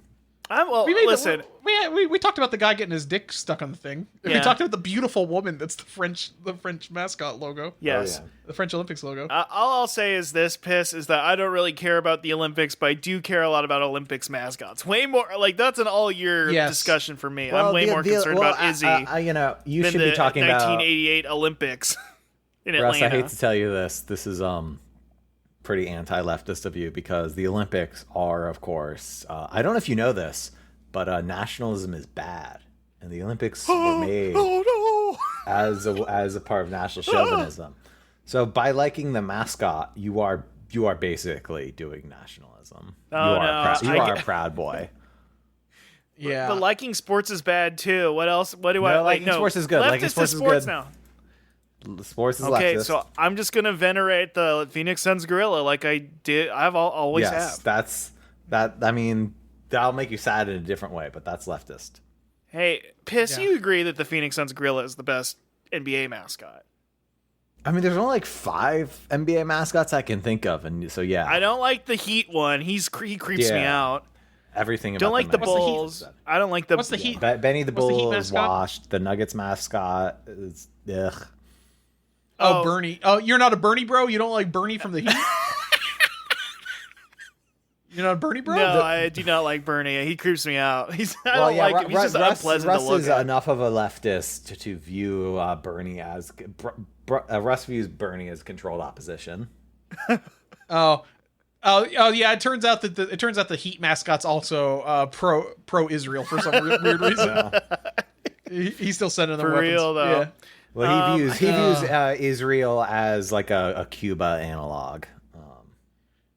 What do you Yeah, feel it's about- really weird? I hate Blaze the Trail Cat. He's just it's I boring. do not remember what that is. I think the only other NBA mascot I can really remember is the Raptor, and they've made the Raptor worse over time. That's sad. Oh, Blaze the What- Trail Cat's the one that looks like a weird like Fleischer style. I think I like cat. him a bit more because he kind of looks like Sneegator from That's what I'm Kinnikuman. thinking of. just because he looks like a shoe. But he's not Has great. Kinnikuman replaced the Sonic update zone? Kinnikuman land now? On a different podcast, yeah. Yeah. I think today Alan's gonna identify a leftist thinker. the dude of the week is gonna be I don't know. Oh my Well, god. I mean, We'll there get is. to it, I we'll get guess to there it. actually is like Sonic news, right? That hasn't been covered. Well, yeah. Well, first of all, we got to get into our pizza review segment. We've introduced. I know this is something that another podcast does, but we're trying to introduce things to get to. All of our listeners left and went there. Okay, so we have to go. The 5 people that listen to that other podcast, we got to steal those back. So we're doing pizza and Sonic reviews now. Okay, Right. Yeah, Cloud look, chasing is leftist because that's where meeting Yeah. people where they're at. Thank you. Yeah, it's it's so true. good we have That's you so on the true. show. We're so lucky. It's so good we've got somebody that can tell us that we're doing the right things. Pretty good. Yeah. The Anyway, blackberry lemonade's a nice combo. Conquest of Crazy Bread. Pizza. It's a pizza review segment. What? Piss, tell me about this racist pizza you ate. All right, so I got back from vacation on Saturday night. My flight landed at 10, already limiting my options. My favorite pizza place put out a thing like, it's Labor Day weekend. We are slammed. We're not doing deliveries. And while there are some other better pizza places around me, knowing the podcast I was going on and not knowing what other like insane racist thing in my life I could bring to you. So there's Prince Street Pizza. This is like a pretty solid Sicilian style place. You know, it's square slices, you know, a kind of thin cheese, but a lot of toppings. And I got the pepperoni. The owner...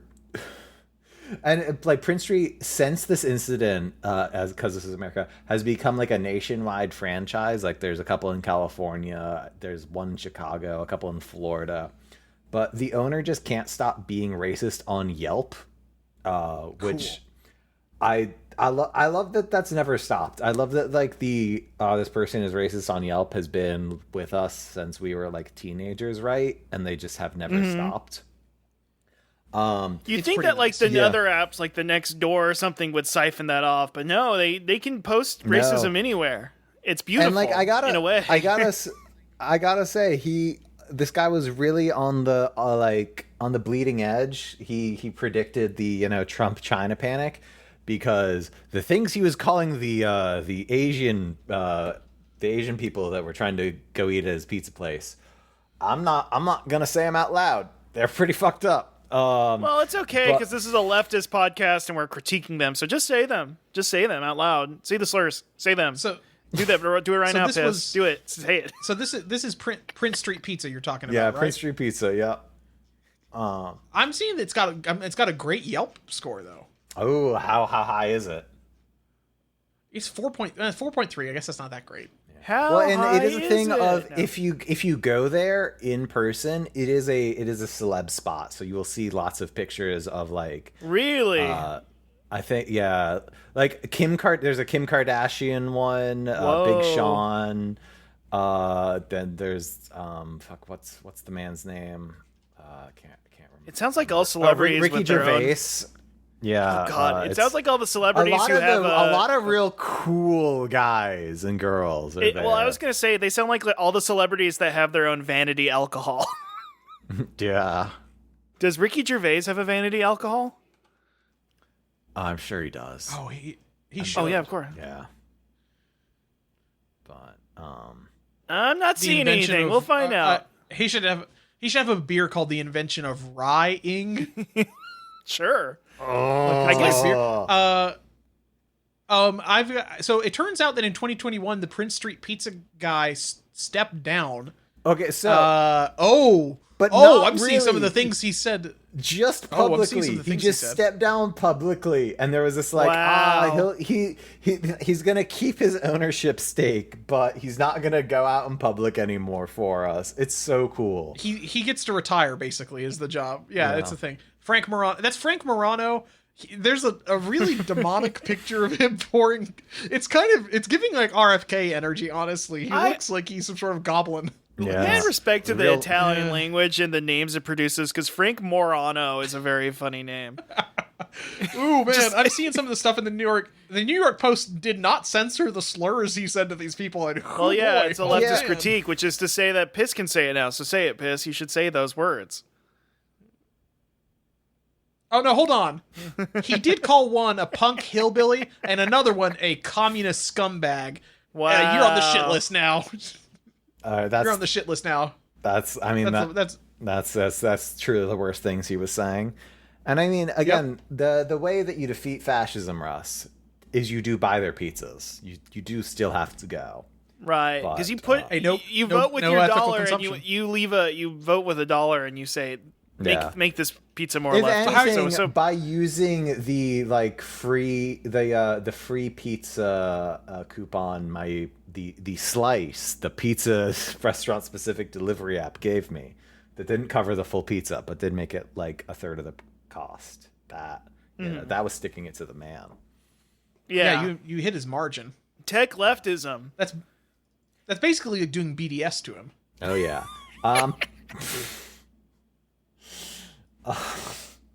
But as part of the most important leftist concept of separating art from artist or racism from pizza, It's true. it's a thing of it definitely got worse by having having 4 slices, because the first slice is like, oh, this is like a doughy thing, the crust is really crispy, these pepperoni, like the oil is like almost overflowing in the pepperoni. It's like, oh wow, this is like decadent in like in a way that I'm not really used to, because normally I'm like, my super thin crust, etc. By the third slice, I felt bad. Right. I've done a bad thing. I eaten a bad thing. I like all of yesterday. I still just felt like kind of bloated. It was not. Right. It was not great. It was not great. And to cure the, even more than the racism, like you got the sampler pack. If you're going to Prince Street Pizza, maybe only get 1 slice. That makes sense. And Too much. But in lighter news, though, I did get some fried oysters from the Kohaku Ramen, where that's right next. Oh, wow! Do Do we have an oyster segment? Do we have an oyster segment? I mean, the other show does, but The what's shellfish leftist thing with leftist? What oysters? would you call it? Mussels or filtering fish. bivalve? What's something with bivalves? Well, it's like a dual. Can we make a dual power joke? Bivalve power? I don't know. Bisexual valve power? No. No. I mean, there's the SpongeBob episode Rockabye Bivalve. Yeah, let's do that. Rockabye bivalve. But no, the fried oyster. That's when the did gender. Right. First. So true. Uh-huh. Yeah, I got Fried oysters though. Got the fried oysters. They're like I got fried oysters, and then I got crab ramen. God, that sounds so good. Yeah, the crab ramen was real good. So I had 2 of the fried oysters on their own. They were like not super breaded, which was nice. But then I got a little too big for my britches, and like, what if I put the fried oysters in the ramen, and the bread, like, they just kind of fell apart. But that's on me. I can't blame the ramen for that. Even knowing that the breading wasn't that thick. But Can I ask, was it a meat based? This, you could tell Russ is just hungry and wants to talk about the food. Was it like a vegetable based, or not vegetable, a seafood based broth, or was it a meat based broth with crab in it? No, it's good. It's their signature. It's their signature ramen. This is like a Japanese chowder. And if I had paid an extra like $3, they would have done the full on fucking like put the crab the crab with shell and everything on, and for like presentation. You gotta pay for stuff. that crab. Yeah, you gotta get that meat out of that crab. It's like, look, man, I'm in this ramen place at like you should have 10 gone o'clock at night. You should have gone Fable style and just eaten the whole shell. Yeah. Oh, he would have. Oh, I'm the actual leftism and respecting women that is the Fable. I can't wait to. That's the real reason I'm coming on this podcast. It's so true. The Fable's a really good show. I'll be real. The Fable rules. Kohaku it's leftist just like ramen. Yeah. If you're ever in Midtown, it's a pretty good bite. Well, I got Pi Squared. I went back to Pi Squared, the STEM based. The STEM, and we love STEM. STEM, we need to teach our young people STEM, and we believe in the Black Panther ending, where we should open coding schools in New York. Have you ever thought about doing that? Can you open a Wakandan coding school in New York? I'm gonna be honest, I've never thought about opening any kind of school. That's on me. Can you do a Wakandan coding school? Can you do that? Just I'm ask gonna look me, like, you don't have I'm gonna to. look up I'm looking up Wakanda, New York City. Oh no, they did it in Oakland. Was it? You're gonna find Oakland or New York? It wasn't Oakland. Oh, it was fuck Oakland. me, god damn it! Well, all the other Marvel movies are New York. 2 weeks ago, they did play Black Panther: Wakanda Forever in Central Park. So wow. I assume that's happening and based on the Miles Morales game. I'm assuming there's many like inspirational murals of like of the Black Panther and stuff like all over. Now town. that Miles Morales is universally considered kind of the ultimate representation, Do you just go around and just try to explain to people how great Miles is? Piss to people? Yeah. So like I've always thought Miles was like a cool comic character when it came out. I like had mostly stopped reading American comics by that time. But then every time I see clips of the Miles character speaking in those Spider-Man games, I do just get kind of sad. Yeah. Oh, you should hear his great beats he makes. Yeah, I have heard. Because his dream is to be a STEM DJ. That's not even a joke. His dream is to become music common. technology. His dream is to become common from the Microsoft ad. Like We're living in the future we always dreamed of. That's not It's even true. a joke. He wants to go to like MIT to do music technology. It's so he funny. he doesn't even want to like make I Used to Love Her or the food or anything. He just wants to be doing common, doing the Microsoft commercials. It's so funny.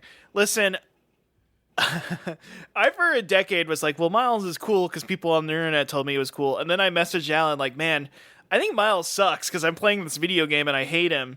I guess they did a really bad job with him. And as I've come to learn, no, that's just 90% of all Miles ever in every comic. No, It was like, I think they did a bad job. And like, no, they captured his character perfectly in the video game.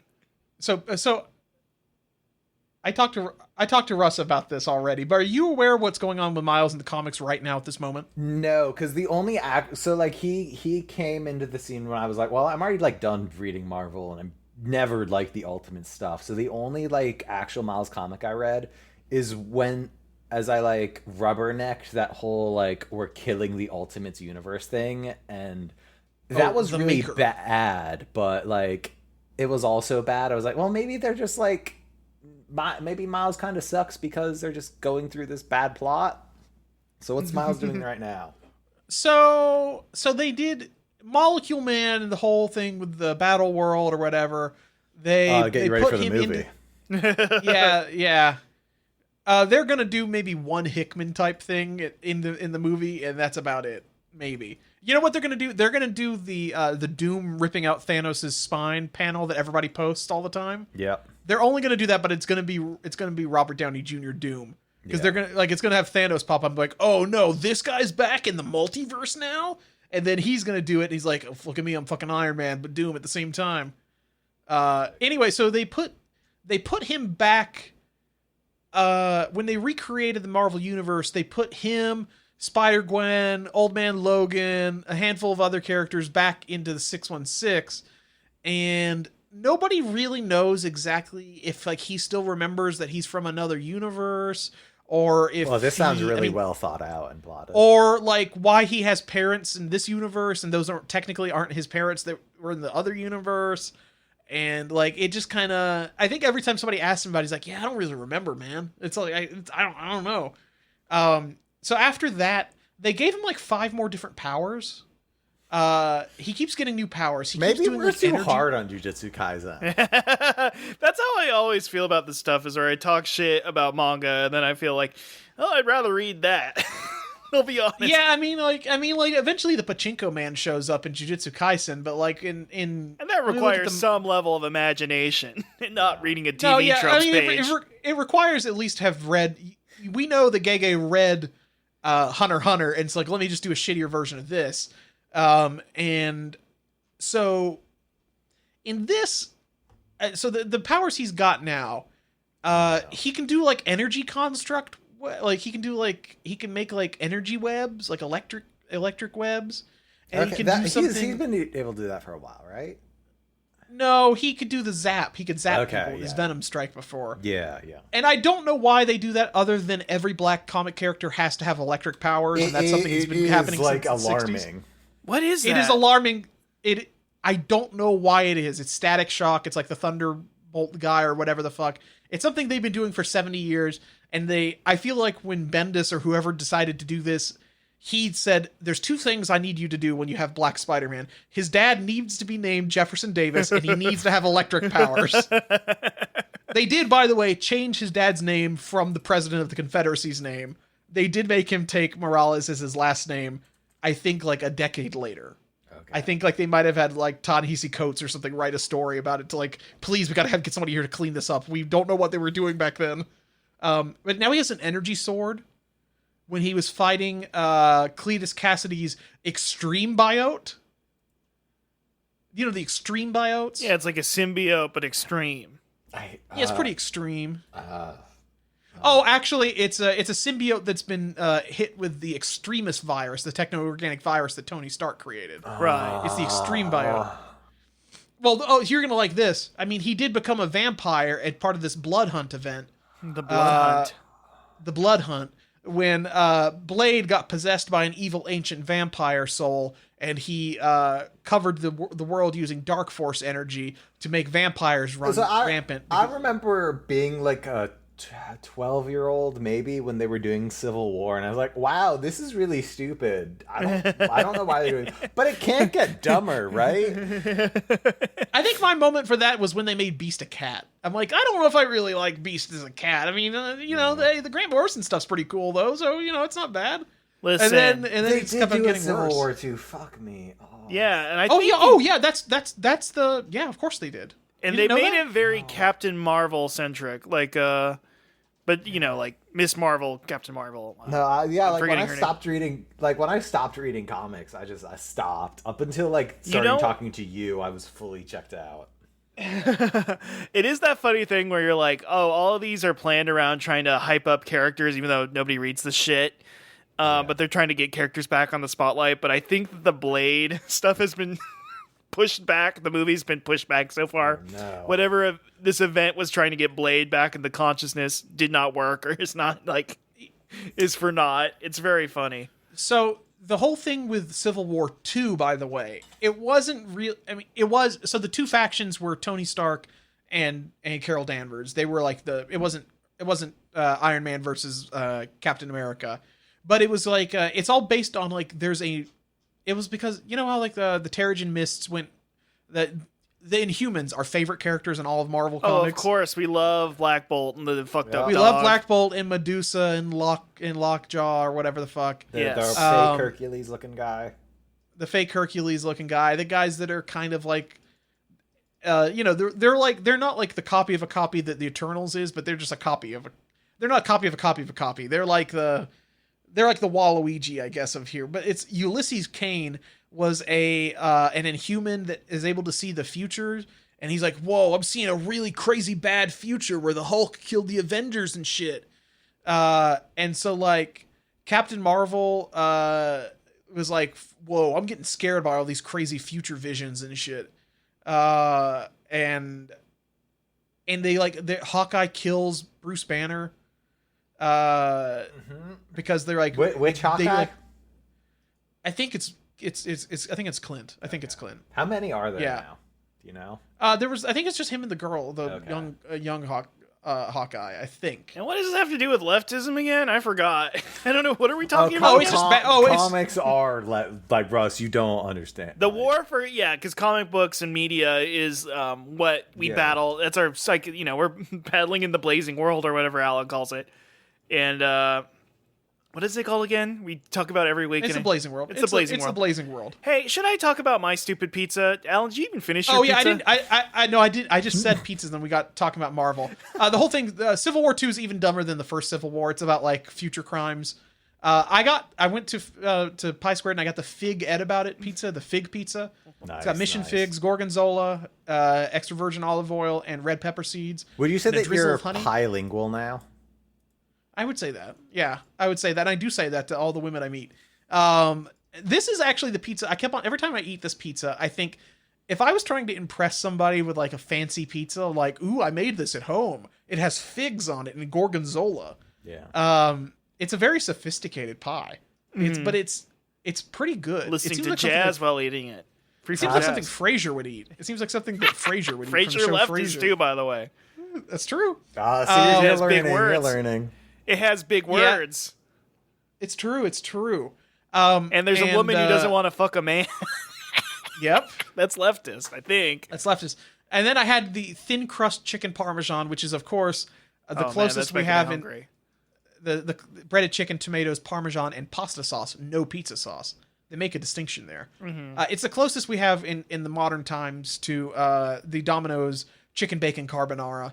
Both classic pies, great pies. Great. It's hard to go wrong at Pie Squared, but both of those were great. Now tell me, Russ, do you what have did the you get? Pie Squared app?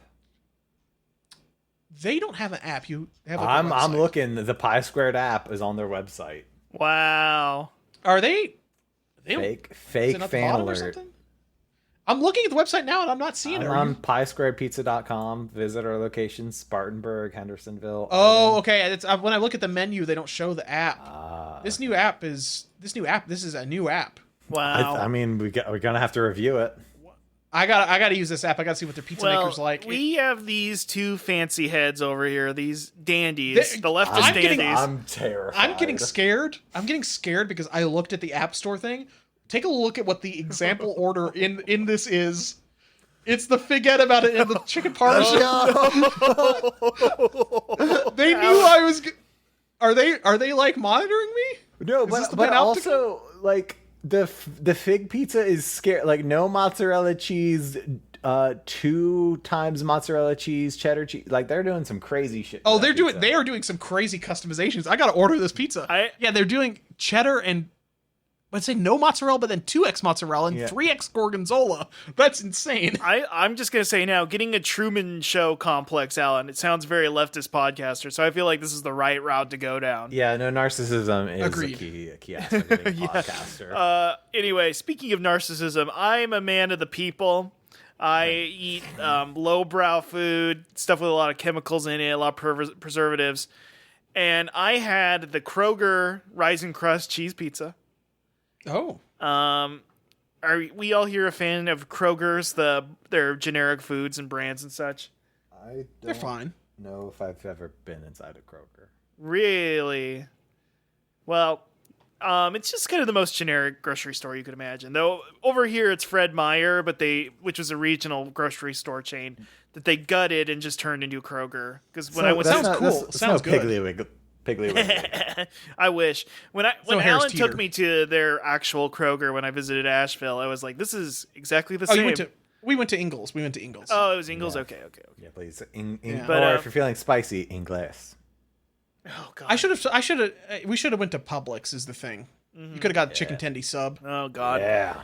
Yeah, but I had the Rising Crust because Alan reminded me when you had all of the Deadpool pizzas of Yes. like that's like Tombstone style, but then all these places now advertise like DiGiorno's like the Rising Crust, like it gets fluffy. They got that technology now. I'll say this: the crust wasn't, it's frozen pizza, so it's for kids and stuff. The crust was okay. The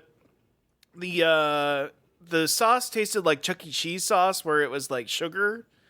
It was not very good, Yeah. and they didn't have any cheese. It was like they forgot They said it was a 4-cheese pizza, and I think they were saying it had about the equivalent of about 4 tablespoons of cheese. It was It was lackluster to say the least. So I actually did do some pizza modification, and I apologize. This isn't a peer review. I did add extra mozzarella, just like generic skim Tillamook mozzarella on top, and then You modded this. I is like a modded mod this. pizza. yes, and I'll say, it was like on sale or what? I mean, just on special, and it was $4. So I guess if you're broke, it's perfectly adequate. But I'm pretty sure Alan's fig pizza was probably better, or the racist pizza, while ethically worse. May have If been you had better. kept it to a slice or two. Yeah, exactly.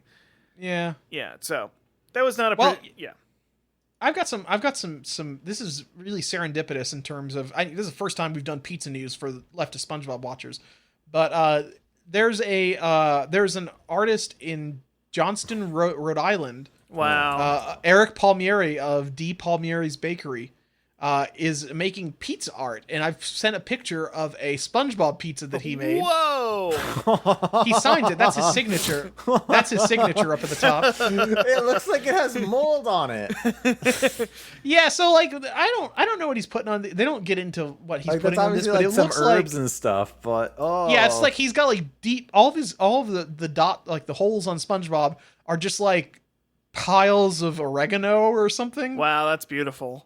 And then I think the black might be like chopped up black olives, like the line art here. And then the white, I guess, is just cheese. Do they show you a and before and after? I don't think so. I wish it was like, what's that one gross Ohio pizza we have that has the cold cheese on top of it? Oh yeah, I think that's Oh, I know what you're talking about. Yeah.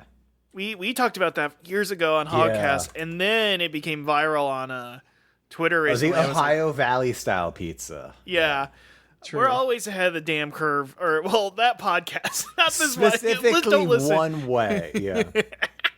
yeah. Well, none of the pizzas that Alan ever said was going to be the Uber of pizza. None of the businesses actually ever did become the Uber of pizza. But if one of them did hit, we would have been ahead of the curve.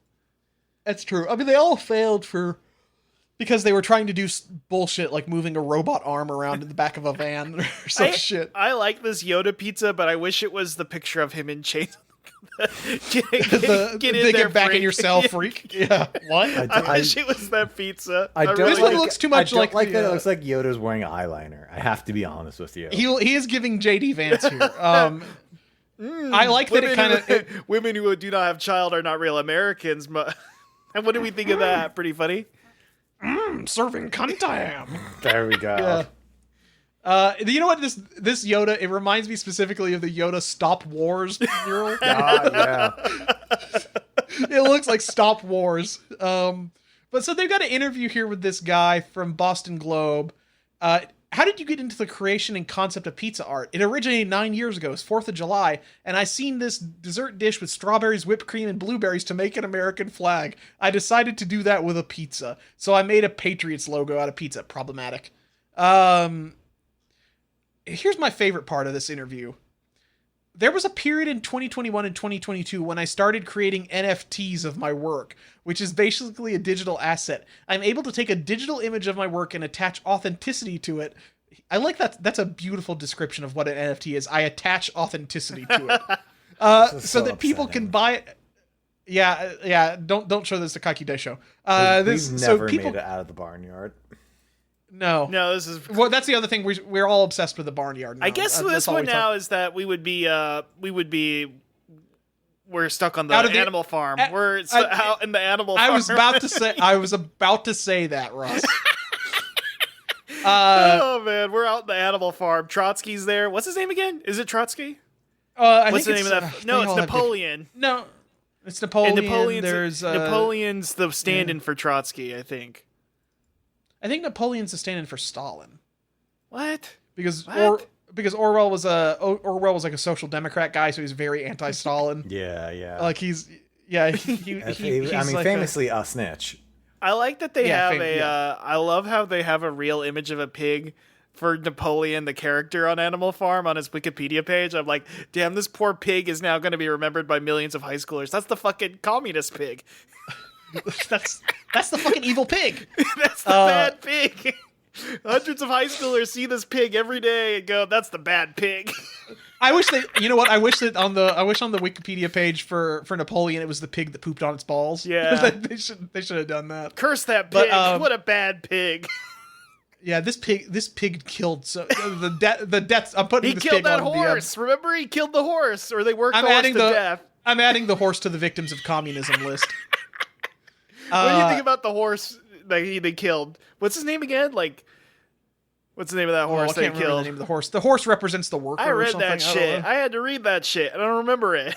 Yeah, we all did. And then, but if you're like a right wing guy, you're still talking about that book. Oh, of course. Sometimes you're still I talking feel about that like, in 1984. oh man, I come on this podcast and really derail everything, and then I hear the two of you just talk about Animal Farm for like 3 minutes. Like, okay, nah, this would be happening with or without me.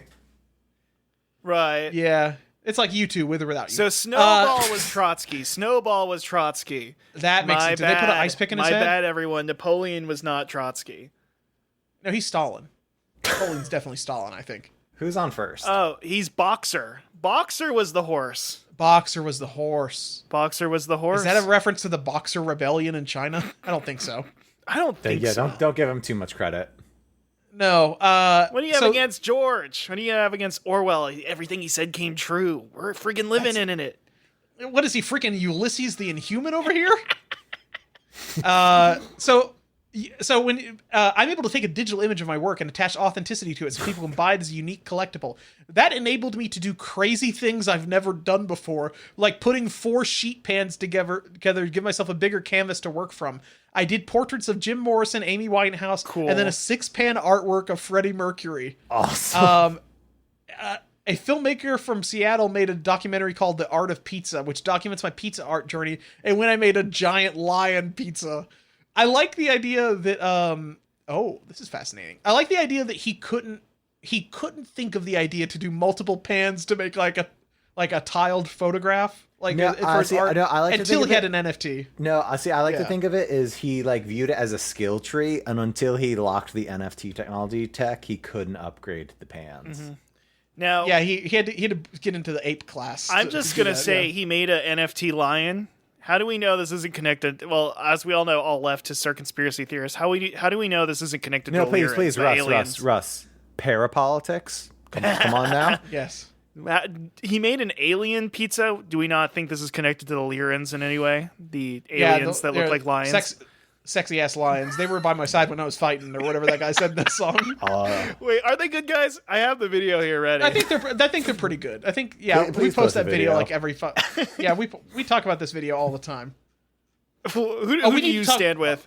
The Greys are bad, but I like them. Well, the Zeta Greys. That's a little evil. Discord avatar has been the Greys for like 3 years now. It is the. Hey, listen, I only did that because Will Vinton's a Portland legend. Okay.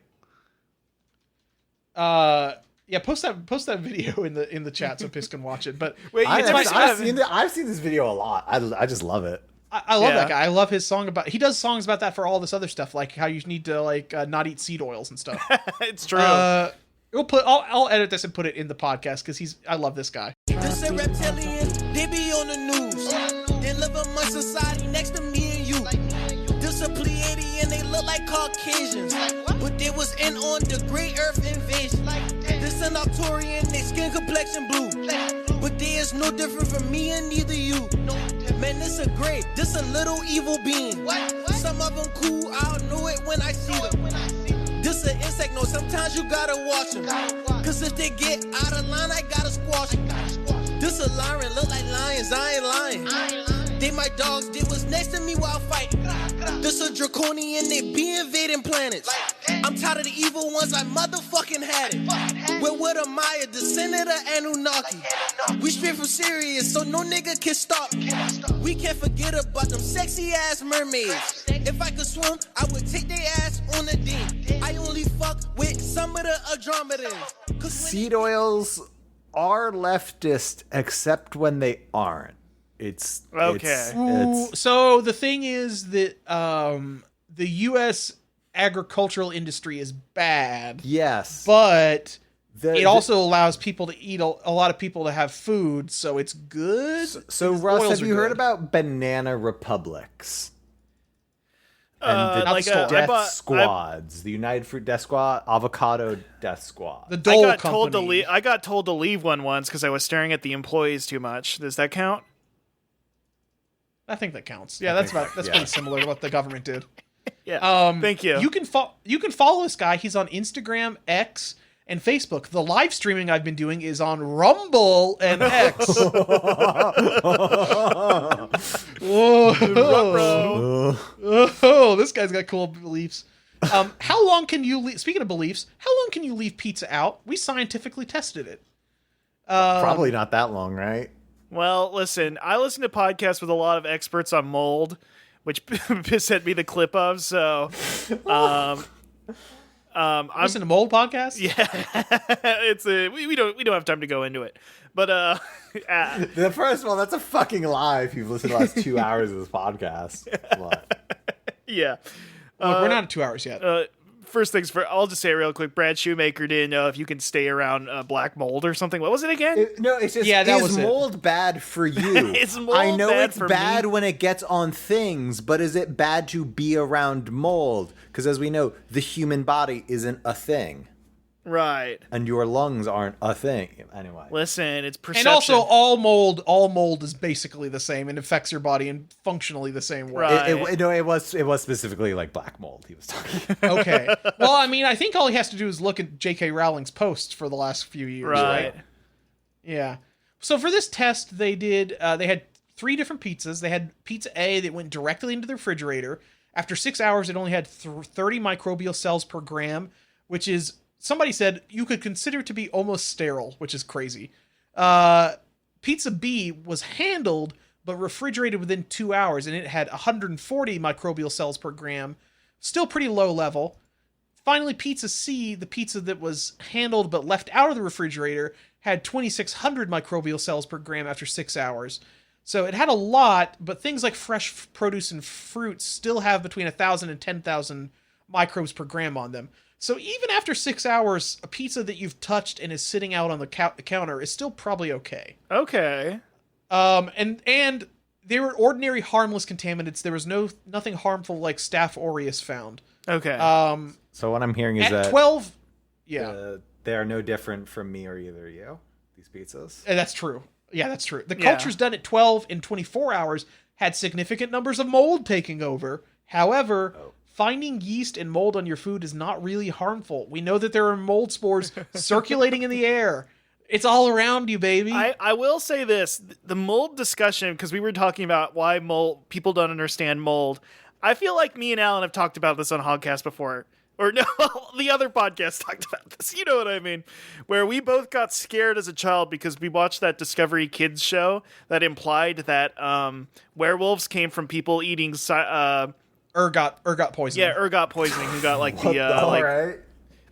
there was a children's monster show that tried to explain the scientific origins of monsters or whatever. What was that show called? Yeah. You keep talking, but yeah, and they had an episode where they talked about where werewolves came from, and they said that one of the theories behind werewolves is that people would eat rotten bread with like or like early strains of psilocybin on it and have like crazy delusions and go freaky in the night. If I remember correctly, I think ergot is actually closer to LSD. Oh yeah, it's not the yes. Yeah.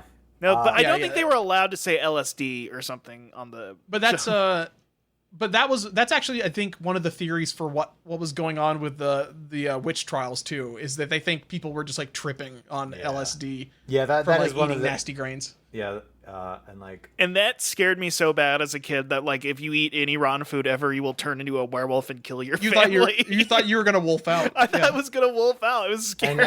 and now you want to wolf out. I kind of want to watch the Dracula episode again because I wonder how they talk around it being like fear of ethnic minorities coming into your country. Well, I mean, reading the book where it's like a swarthy Eastern European brings rats to England. Yeah. I was very curious how they like dance around that. Yeah, and also being like a thing about like afraid of women and like their empowerment and stuff like that too. Yeah, Bram Stoker was kind of on some shit. Some say maybe the original leftist. So true. Hold on. League of Extraordinary Gentlemen. What? Bram Stoker? Under no circumstances do you have to say he was the first leftist, because as we all know, the first leftist was a woman. Wow. That's true. That's true. Frankenstein. Yeah, that's right. Yeah, the first science fiction thing, Mary Shelley. That is the first person to do leftism, 1818. Yeah, people You're talk totally a lot right. about like Marx and all that, and it really it's all goes back to Shelley. It's so true. Marx loved Frankenstein. Yeah, that was actually the specter that was haunting Europe. It was a big Frankenstein. Like whenever you see like people talk about like, oh, Marx and Engels fought all the time, it was about Frankenstein. Yeah, because Engels didn't believe in Frankenstein, and Marx was like, no, he's around. He's going to get you.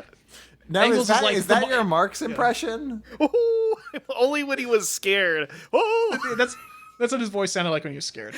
he got so scared of Frankenstein. And Engels wrote all that stuff about the like exploitation in the human body or whatever. That Marx forced him to do that because he was like, Frankenstein is being manipulated by electricity. And his body's made from a bunch of different people. Oh God! Oh Lord! Yeah. They had a very Scooby Shaggy relationship, to be honest. Yeah, row. Yeah, true. What the fuck is that pizza, man? This is Domino's. Domino's has a new Tsukimi moon viewing pizza. Wow. That's new? I thought this picture was from like the 70s. Nope, this is a new pizza from Japan. The CEO. This explains a lot to me. The CEO of Domino's Japan, a Dutchman named Martin Stinks. was at the event. Martin Mystery over here. What the fuck? It is Martin Mystery. This like does seem like a pizza that a Dutchman would make. I like that there's like a baby pizza in the background. Yeah. Yeah, I mean, that's like a personal pan pizza you can get. So it's Tsukimi season, it's moon viewing season, early autumn. I'm assuming people do that so that way they can look at the moon and they can like do a love confession to somebody.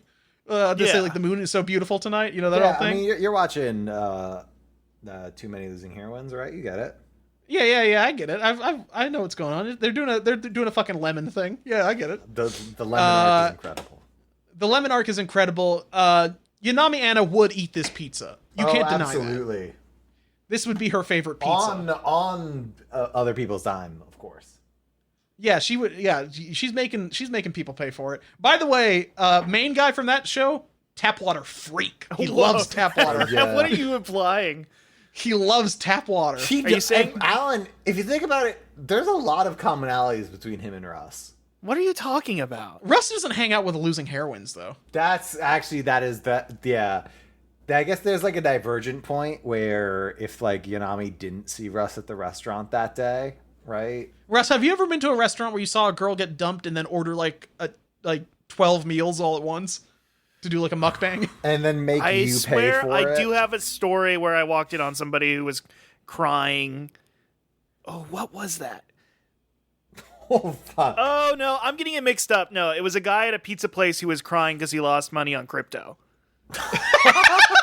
What was it? It was either a pizza place or Arby's. He was like crying. My apes! No, that was a real thing that happened to me. I was eating Arby's by myself, and there was a dude who was like crying because he was like, I fucking lost my money, man. Like, he was and he was still in the Arby's uniform. Felt bad for the guy. I swear to God, it was either man. Was it Arby's or was it the pizza place? I don't remember. This Anyway. pizza was so popular, it sold out in days last year. Wow. But will this year's version be a hit? They're calling this is the 4th year in a row they've done this. They're calling it the Tsukimi Quattro. It is, or no wait, I guess it's not the 4th. It's got quarters or something. They've stocked up on 5 times as much raw ingredients, Yeah, so this will last at least some other time. It definitely looks like there's 4 different like things going on in this pizza. That's the difference. That's the Quattro Bagina, the Leftist. So the star ingredient is egg, as the Tsukimi's shorthand for dishes. Yeah, they like it because an egg looks like the moon. See, I definitely remember. Sorry, I remember the guy at Arby's who was wearing the SS sweater with all like the Norse symbols, and I felt really weird eating Arby's around a racist white supremacist. But then, I don't know if I'm conflating that with the guy who was crying at Arby's. I'm looking for the tweet. It's important to decolonize your mind, Russ. and also decolonize the Arby's, please. We gotta free it. We have to ring the bell for leftism. we can't allow the freaks to control Arby's. Yeah. So there are 4 different pizzas. Each of them has egg on it. It's 4 different types of pizza on the different quadrants of this pie. There's a cheeseburger pizza. Was one of the quadrants. Teriyaki egg. So teriyaki chicken egg, creamy egg and bacon, and creamy egg and 4 mushrooms. It is $13 for a small pizza. I like hard-boiled eggs, but I just don't know if they go on a pizza. I try it. Sometimes you see the stuff where you get the Mr. Pizza where they have like the corn and cucumber pizza where the cucumbers look cold. I wouldn't eat that, but none of these sound like inedible. They're weird. They're interesting. They're designed to be enjoyed with alcohol while viewing the moon. I wonder if I could ask my parents are currently in Japan. I'll text them like, "Hey, can you eat this nasty pie?" I got. I know that other podcast. I know they're ostensibly a pizza podcast, but they talk about a bunch of other fast food. We should go ahead and get into this too. Wait, this is an old story. This Sora News 24 is showing me shit from 2020. KFC and McDonald's had Tsukimi moon viewing burgers back in 2020. Wow. I guess maybe they've got, I guess this is really big. Yeah. Everybody wants a fucking moon viewing fast food. It's a big deal. This is like their pumpkin spice latte. That's their PSL? That's their PSL. Okay, cool. So this is tricky. So the other podcast usually does some news about Sonic, but now we've got to do something, but we've got to make it leftist. Well, I changed it. What was it? It's Sonic Leftist News, Views, Reviews, and Tunes. So it's Leftist Oh, okay. now. That's Russ, I gotta say, maybe your lowest effort thing yet. Which What are you talking about? does make it leftist. That's true. That's Thank true. you. Not We're even such trying to be like dirtbags. Shadow, like the dawn of Shadow Sonic News. No, no, this is dirtbag. This This is the dirtbag left. I just added a character to it. I added a couple words to it. Yeah. Okay. So, quick question. I don't know anything about the Sonic movies or Shadow the Hedgehog, really.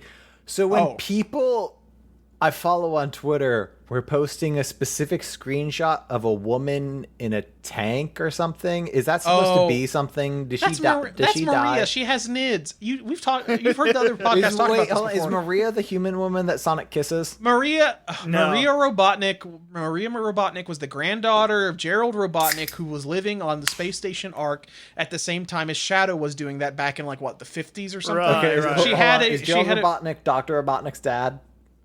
Grandfather. or grandfather. Yeah, whatever. Princess. But- You're thinking of Princess Elise was the one that kissed Sonic. That's on Sonic 06. That's the one you were thinking of. So decades ago, Gerald Robotnik. Ago. Very long ago. time ago, Maria, Shadow, and Gerald Robotnik were there.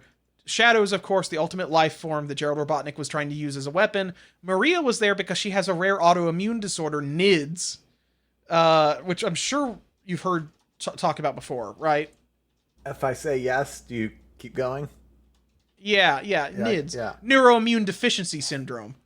But so the whole thing there is that there was a whole deal with Shadow was, he learned how to be he learned that people are nice, and Maria was the one good person that he knew, basically. And the military shut it down and was taking over the base and shot her and killed her. How much in front of Shadow?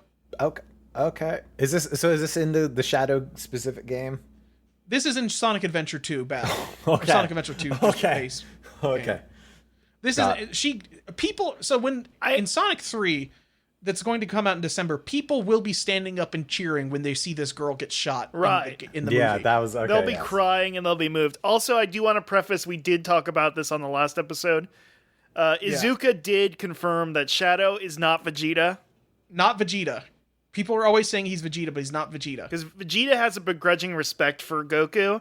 Shadow does not give a shit about Sonic. He does the Don Draper quote. He's like, I don't even think about you to Sonic. Yeah.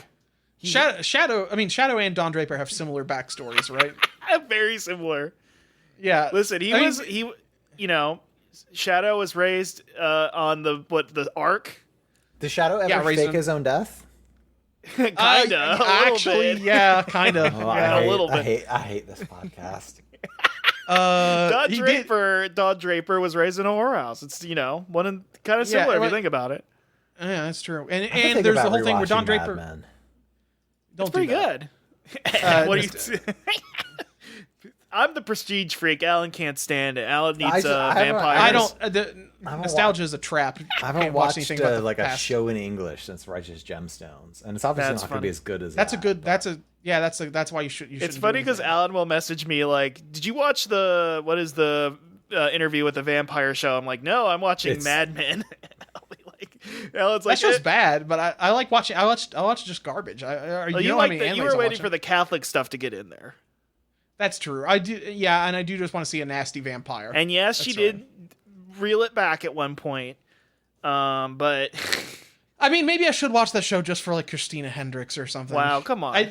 I did say I wanted her to play. Censor was activated. Whoa! Why are you saying come on to Alan wanting to support women? Yeah, I did. I said she was my Roost the Bat fan cast for a while. God damn it. Anyway. So this is another one thing from the Gamescom Izuka interview. He said, so in a preview, Polygon's preview said that there is some sort of evil Shadow remarks.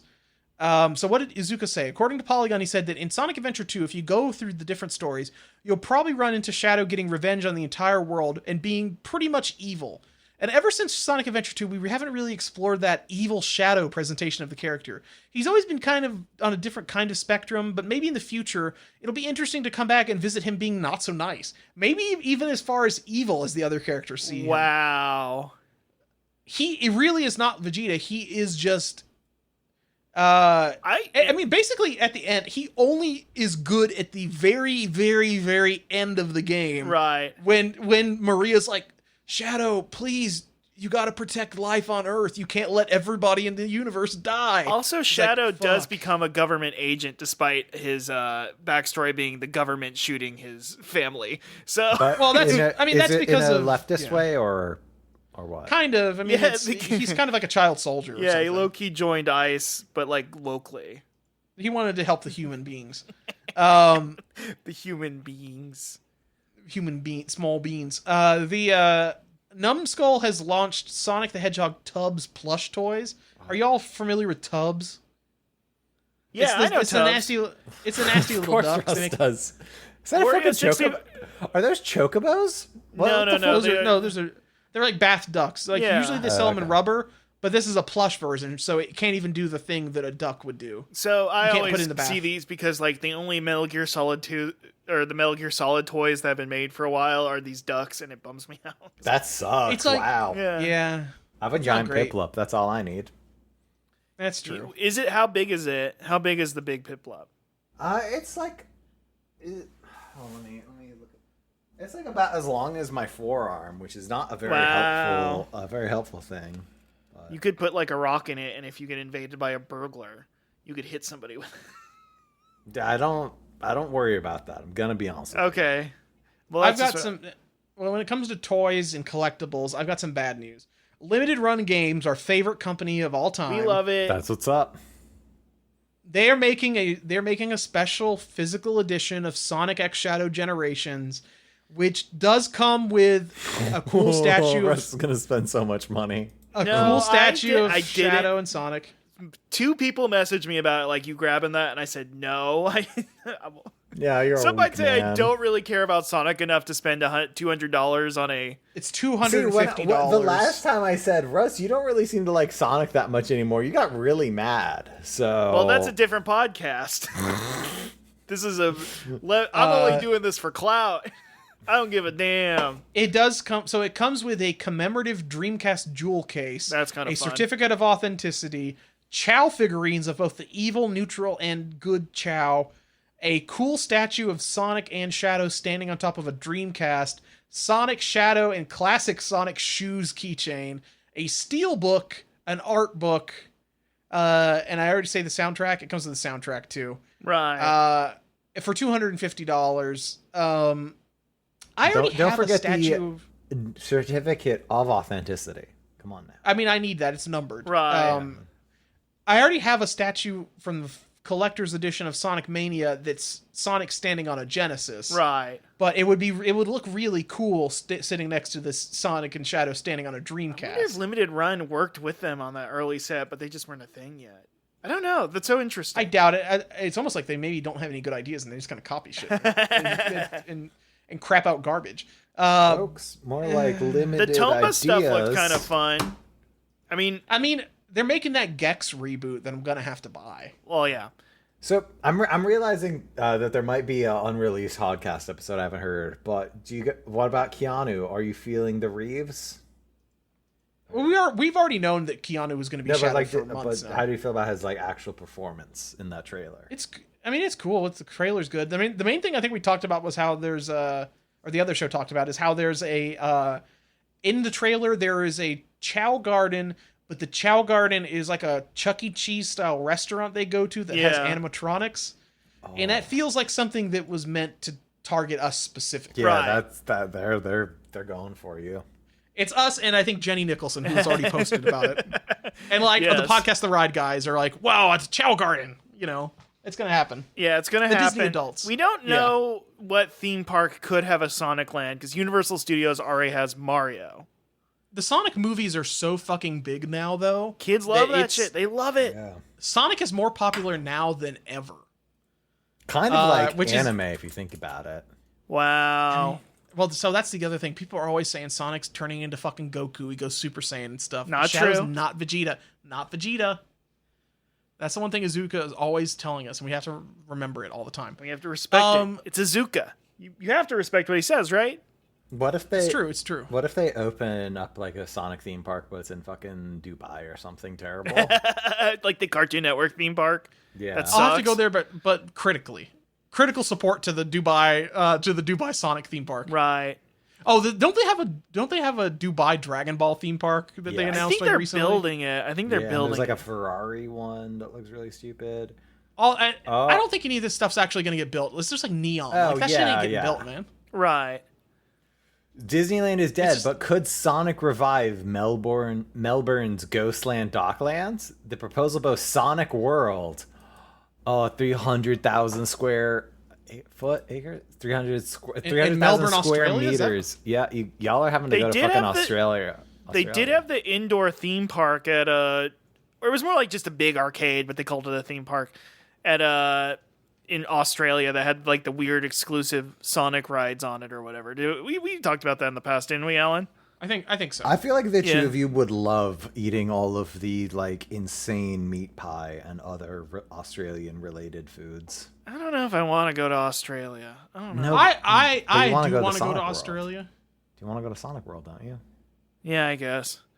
I do want to go to Australia because I want to see all the nasty little animals there. But like, What if we went to Nintendo Land and ate the toad mushroom stew? Did you think about that? that's cool too. If I have next time, I've been trying to get for work reasons to get sent to both Australia and Japan at some point. So like, right. I may be able to do that in the near future, depending Okay. on how things turn out. I would like to do that. If I'm already over there in like the fucking other side of the world, I might as well just go ahead and Hang go out with a to platypus. Australia too. Hang out with a platypus, Right. play with platypus. Knuckles the echidnas are from there. Yeah. Yeah, monotremes. Yeah. Leftist toot of the week. Left. Are any of the are any of the Chojin leftist Rust? Is there? Who's the Chojin? Chojin Russia. Warsman. He's Warsman. specifically the USSR. Oh, cool. We can talk about Warsman then. Warsman. The main thing I know about Warsman that Piss might be into. Who's the voice actor who pretends to be Warsman at interviews? Oh, I remember. There's a voice actor, a famous voice actor. I think it's the guy who does like Jintoki and like Joseph Joestar. Who's the Seiyu? Do you know that off the top of your head, Piss? Oh, sorry. I was looking at pictures of Yoko from the Fable. Sorry, what were you saying? You're getting horny. No, remember who's the voice actor who voices Jintoki, or the Seiyu, I guess I should say. Oh, Sugita? I think it's Sugita's the guy who shows up to interviews dressed up as Warsman. That sounds like something he would do. It's very funny, and he'll only be like, I'm the wrestling computer Sugito. Warsman. Yeah, Warsman, Oh, whoa. Sugito. Okay, yeah, this is a YouTube clip. Video unavailable. I've got a fantastic image here, folks. So he showed up on Marine and Fubuki's radio show. Yeah. Hold There's on. a pic. I googled There's a picture of him Warsman as Sugito, and Twitter user Patrol of Stroll is the fourth. They're the ones who told me about it. That's Oomph. That's Oomph right told there. me about it.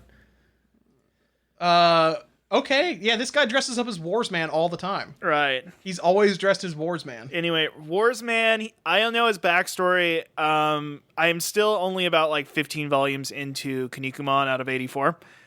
There's a lot more to go.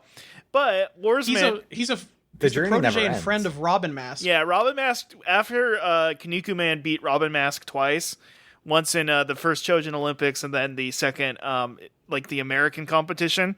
Anyway, Robin Mask went insane and became like Lord British or something. Richard Garriott, I guess. I don't remember wanna his see dumb that. name. No, he became like an insane British lord, and then he taught Warsman, which is a robot. He was a child Chojin with a robot face, and so all the other kids made fun of him because he had a nasty robot face. Anyway, he trained him to become an unstoppable killing machine, and he stabbed Ramen Man in the brain. Made Ramen Man became a vegetable. He became he was in a vegetative state, and then he woke up with amnesia and became Mongol Man. Mongol Man, yes, thank you. And so Warsman stabbed him in the brain, and then Suguru fought him in a near deadly battle, and I think that's where he learned the Kaniku Buster.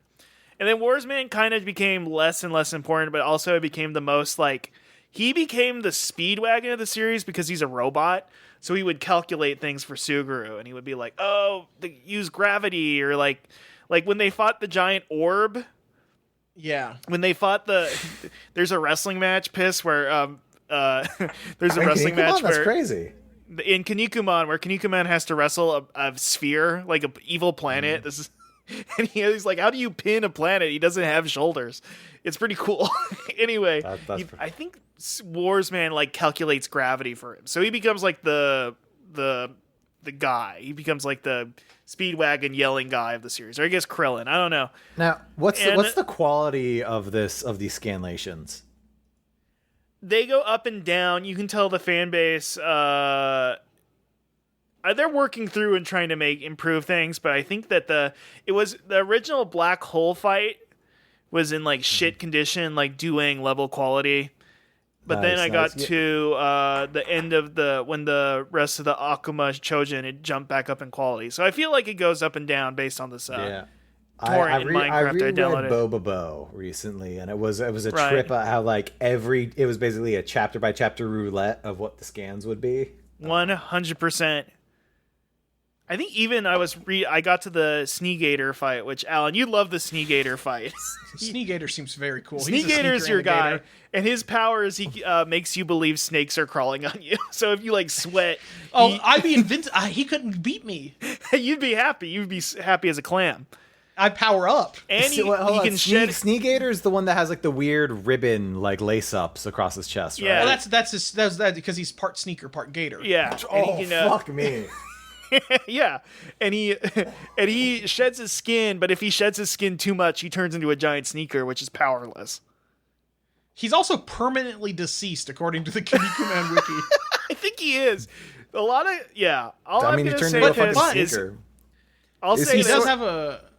I don't know if Kinnikuman is your. I don't think if Kinnikuman is your thing, Piss. But if you were forced at gunpoint to read it, you would like it, but you wouldn't. I don't think it's your thing. Does that make sense? You wouldn't hate it. I give it a lot of respect. I know it's it and Saint Seiya have I mean, and I like chokehold on Mexican culture.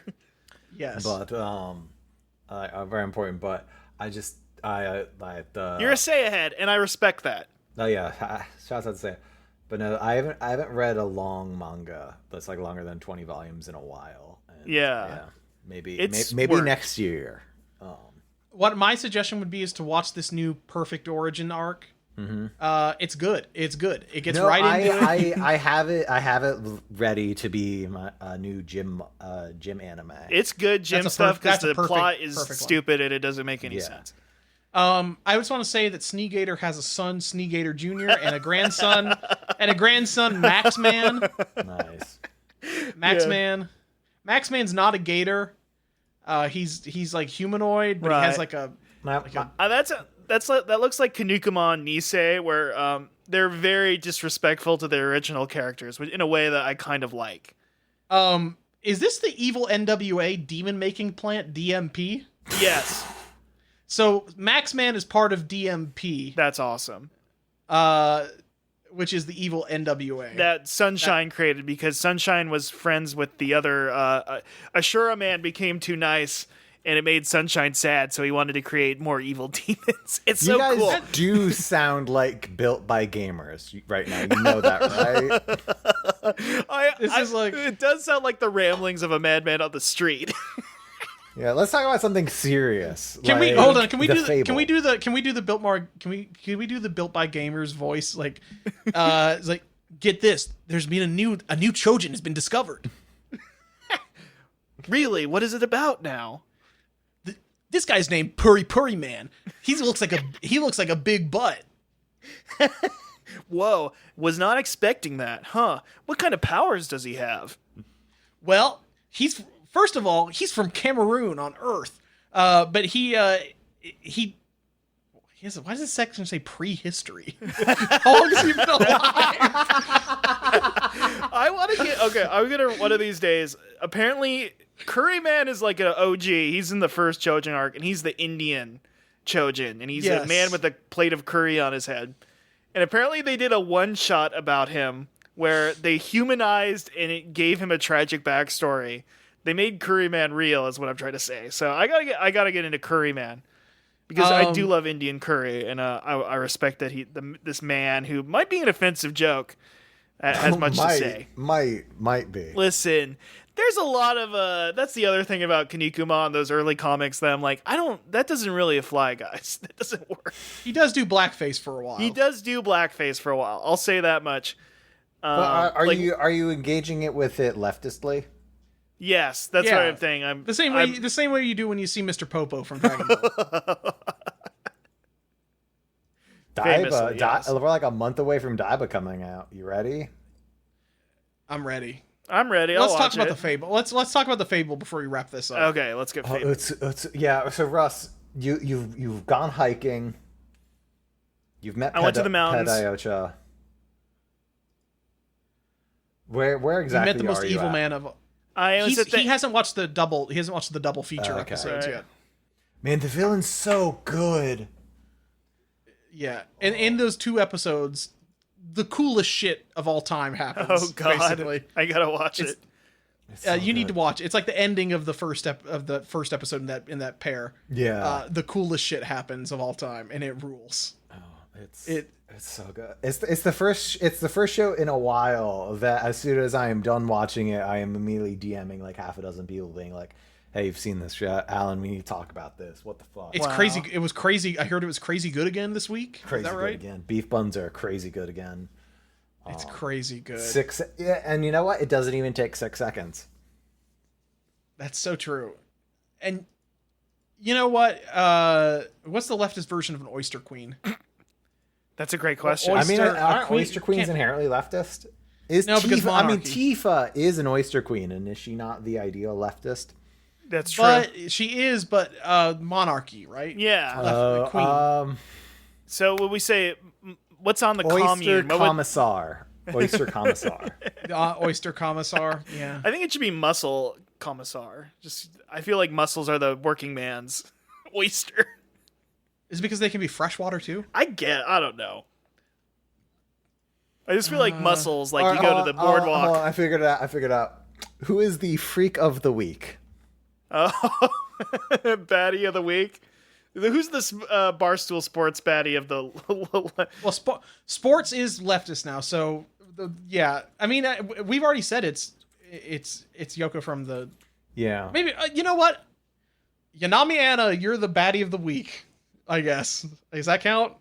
I did. I watched half of Bride of Chucky the other day, and Jennifer. Tilly. Actually, Jennifer Tilly. Jennifer Tilly's baddie of the week. Did you see Bride? Yeah. Have you ever seen Jennifer Tilly in Bride of Chucky? Yes. Like when she's like an evil trailer trash serial murderer. Yeah, she's so cool. She's beautiful. Yeah, she's so cool.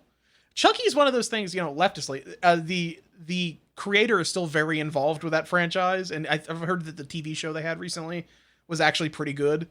I think the creator of Chucky has been involved with pretty much every Chucky thing that's ever come out. Right. Which is cool. Yeah, I should watch that. I mean, Chucky's cool. We like Chucky. Not Chucky Finster, but Chucky, the evil doll. Yeah, so. Yeah, Jennifer Tilly. She's the best. Shouts out Jennifer Tilly.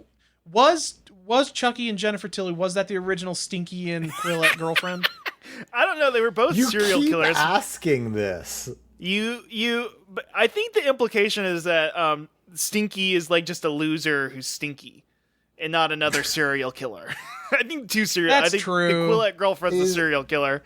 This is kind of like the Joker and Harley. Yeah.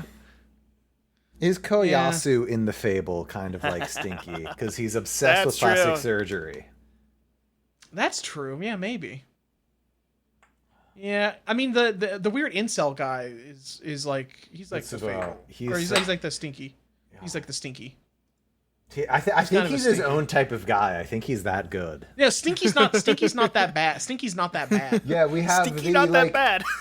using Christian racist. iconography to justify being a fucking murderer, stalker, rapist man, but in a way that's not compelling, but engrossing. Can you say this? Can you say that more leftistly for me? He has that swag. Oh, thank you. Yeah, he's got that dog. Actually, Russ, you know how you like to call things pimp? He is a literal pimp. So wow, so true. Yeah, that's true. the only way to beat a cyber stalker is with cyber stalking, as we know. That's true. That's me and your relationship, Piss. I like when I just make a random tweet and you're just like, this is about me, right? You're not gonna let me have that. Like, Russ, no, I hate to break it to you. I'm not. No. I know you're after you want me run off this damn website. Because you don't want just me because around. you don't post cool spot with his dick out anymore. Like I should. It's not. I gotta find the right tweets for it. It has to feel organic. They're gonna find a way to ban. Elon banned all of Brazil. He's gonna ban like all of Washington State to get rid of Wes. They're trying to get my ass off of here. They're getting rid of. They're silencing. I have Spot. to say, I do feel sad about a lot of the cool Brazilian accounts being gone now. It is very funny to see people be like, "Man, Twitter sucks. It's a fucking nightmare. Every day on here just gets worse. How dare these Brazilians not get to use it anymore, though? What the fuck?" I hate this shit website that sucks and is garbage, but I miss my friends on it. I don't get to see the porno no more. I can't see this. Let's be clear. The porno is only ever. Well, you just need Yeah, the the bot that things people tweets out just Picasso think- ass. The things people are doing to Hatsune Miku is really, it's like, look, I'm not going to judge you for wanting to fuck Hatsune Miku, but it's getting a bit on the nose. It's getting wild. I've seen multiple variations of North Carolina Miku, like having like Cheerwine and Bojangles and stuff. It just keeps happening. All the American, like, I do like all the other country ones. It's like, oh, here's our like regional garb, all these specific things. Americans just like, here's our 3 stores. Here's our treats. This is the favorite treats we have in our state. Yeah, let me see it. There was Seattle Miku, and I've seen a lot of Quebec Miku, which is just like, so this is the racist one. So she's the one that's like, that one, the Quebecois drag queen that's like you have pronouns. Yeah. That one, that's Quebecois. You know the one I'm talking about. yeah, of course. Also, They're wearing a Canadians. Yeah, even beyond the Miku. I also like that we got like a good like 4 or 5 days of the regional Miku before it just immediately became like, I put Miku in the video game I like. You want my fandom joke, right? Here's Miku in the video game. Yeah. I'm kind of looking at we all saw all the different Pokemon type Mikus, so like, I'm looking at the Washington State Mikus, and nobody has her in a Seattle Kraken jersey, even though that's the Miku colors, and it kind of makes me sad. Russ, you are like in the top 2% of all Kraken fans in terms of investment. You know that, right? Right? Yeah, of course. That's how you support your shitty team. That sucks. Do you listen to any Kraken podcasts? One. Could you get them on the Hogcast or on the other? I never listen. RJ and Dylan seem like the sweetest non-irony. They both have Twitter accounts and they never use it, and they don't. They just seem like the sweetest, nicest guys. RJ has never listened. On one episode, he admitted he has not watched a TV show in 5 years, and he just plays hockey and hangs out with his girlfriend and his pets. And the other guy is an unironic DC fan who still buys the comics, and he's like, "It's great, it's good stuff every week." And I'm like, I want to live their life. I want to be there. Now, Alan, tell me if I'm like going too far here, but it sounds like Russ isn't interested in spreading leftism. Oh no! Sounds like it. Now the one thing is, if we did get this guy in the show, and we would say that DC needs to sell the company, and he would he would get so mad because he's like, I like the Batman who laughs. I think he did. I like Doomsday Clock. I think he did say he liked. What the fuck is the Batman that laughs? Okay. Do you want me we to? can't have another comic book rant. We're not doing another. We already had one. We are not doing another comic book rant. This is the end of the episode. Okay. No. Let me do 1 minute. Let me do 1 minute, please. Let me do 1 minute. I am so ready. If it's longer than 1 second, I'm going to end my recording and leave I the really call. hope in the episode I haven't heard yet, you do talk about the Batman who laughs. I think we talk about Ed The Zerall. Batman who laughs. The Batman who laughs is from the dark universe, the dark multiverse, which are denoted with negative numbers. He is a version of Batman that got turned into the Joker with Joker Is gas. this from the 90s? What the fuck? No, this is actually from he came about in the mid 2000s, and then there was the Batman Dark Knight's Metal. There was the Dark Knight's Metal event. There was a Dark Knight's Metal event a couple of years ago. He also found an alternate universe version of Bruce Wayne that was Dr. Manhattan, and he put his brain into Dr. Batman's body. And so that he had Dr. Manhattan powers, and he was taking over the multiverse. Well, that's still there was also better a Joker than the Watchmen show, right? I read some of this, and it's Damon's kind of cooking a little bit more than they are, and that's saying something. Wow. Oh, no. It's really bad. It's really, really fucking bad. He creates like an evil Justice League of evil Batman with different powers. It sucks bad. Okay, that's it. All right, folks. Until next time. Tiptoe through the tulips. That's not what our. I thought that was wasn't it the song from the Tiny Tim song? Oh yeah, no, it's not Tiptoe Through the Tulips. It's I'm So Happy. That's the thing from the first episode. But it's the but our thing was like, wasn't it? I believe Roses Russ and should be Sandy rapping some Immortal Technique lyrics. Yeah, devil with Dance with the Devil or whatever. Don't yeah. have sex Could with you do your that, own please? mom. Yeah. Hey, by the way, I was 100% that kid when my sister had that on a CD that I listened to. I'm like, this is the darkest shit I've heard in my entire life. That's the least surprising thing I've heard from There was the only other Mexican kid in my class, in like my AP classes, was a guy that was really into Immortal Technique and was always trying to get me to listen to Immortal Technique. Is that surprising? It shouldn't be. And then my trailer, my friends who went to a Tech 9 show also tried to get me into Tech 9. So Ooh, you dodged the That bullet tracks. there. Dodged the bullet there. you had a cool Well, poster. imagine Russ with face paint. Oh, that's Cool. a beautiful thing. Yeah. I wish that was more. I was listening to like Sufjan Stevens at the time, so that was probably more annoying. I'm still listening to I'm still listening to Sufjan Stevens. I loved Illinois. I've always been more of an Age of Ads guy. But it's named after a I like that. state. Yeah, I don't like the state ones.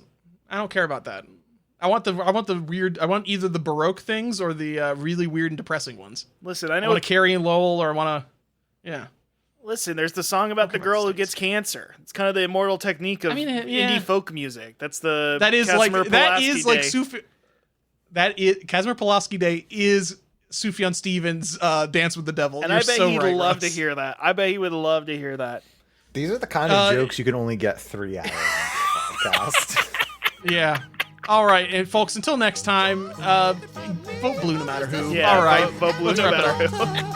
I do what I like, just what I like, and how I love it.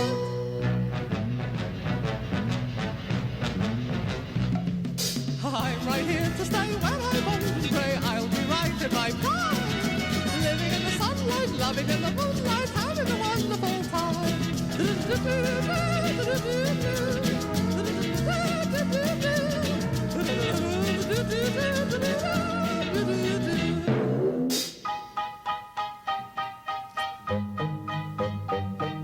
Just take it from me, I'm just as free as any daughter. I do what I like, just what I like, and how I love it.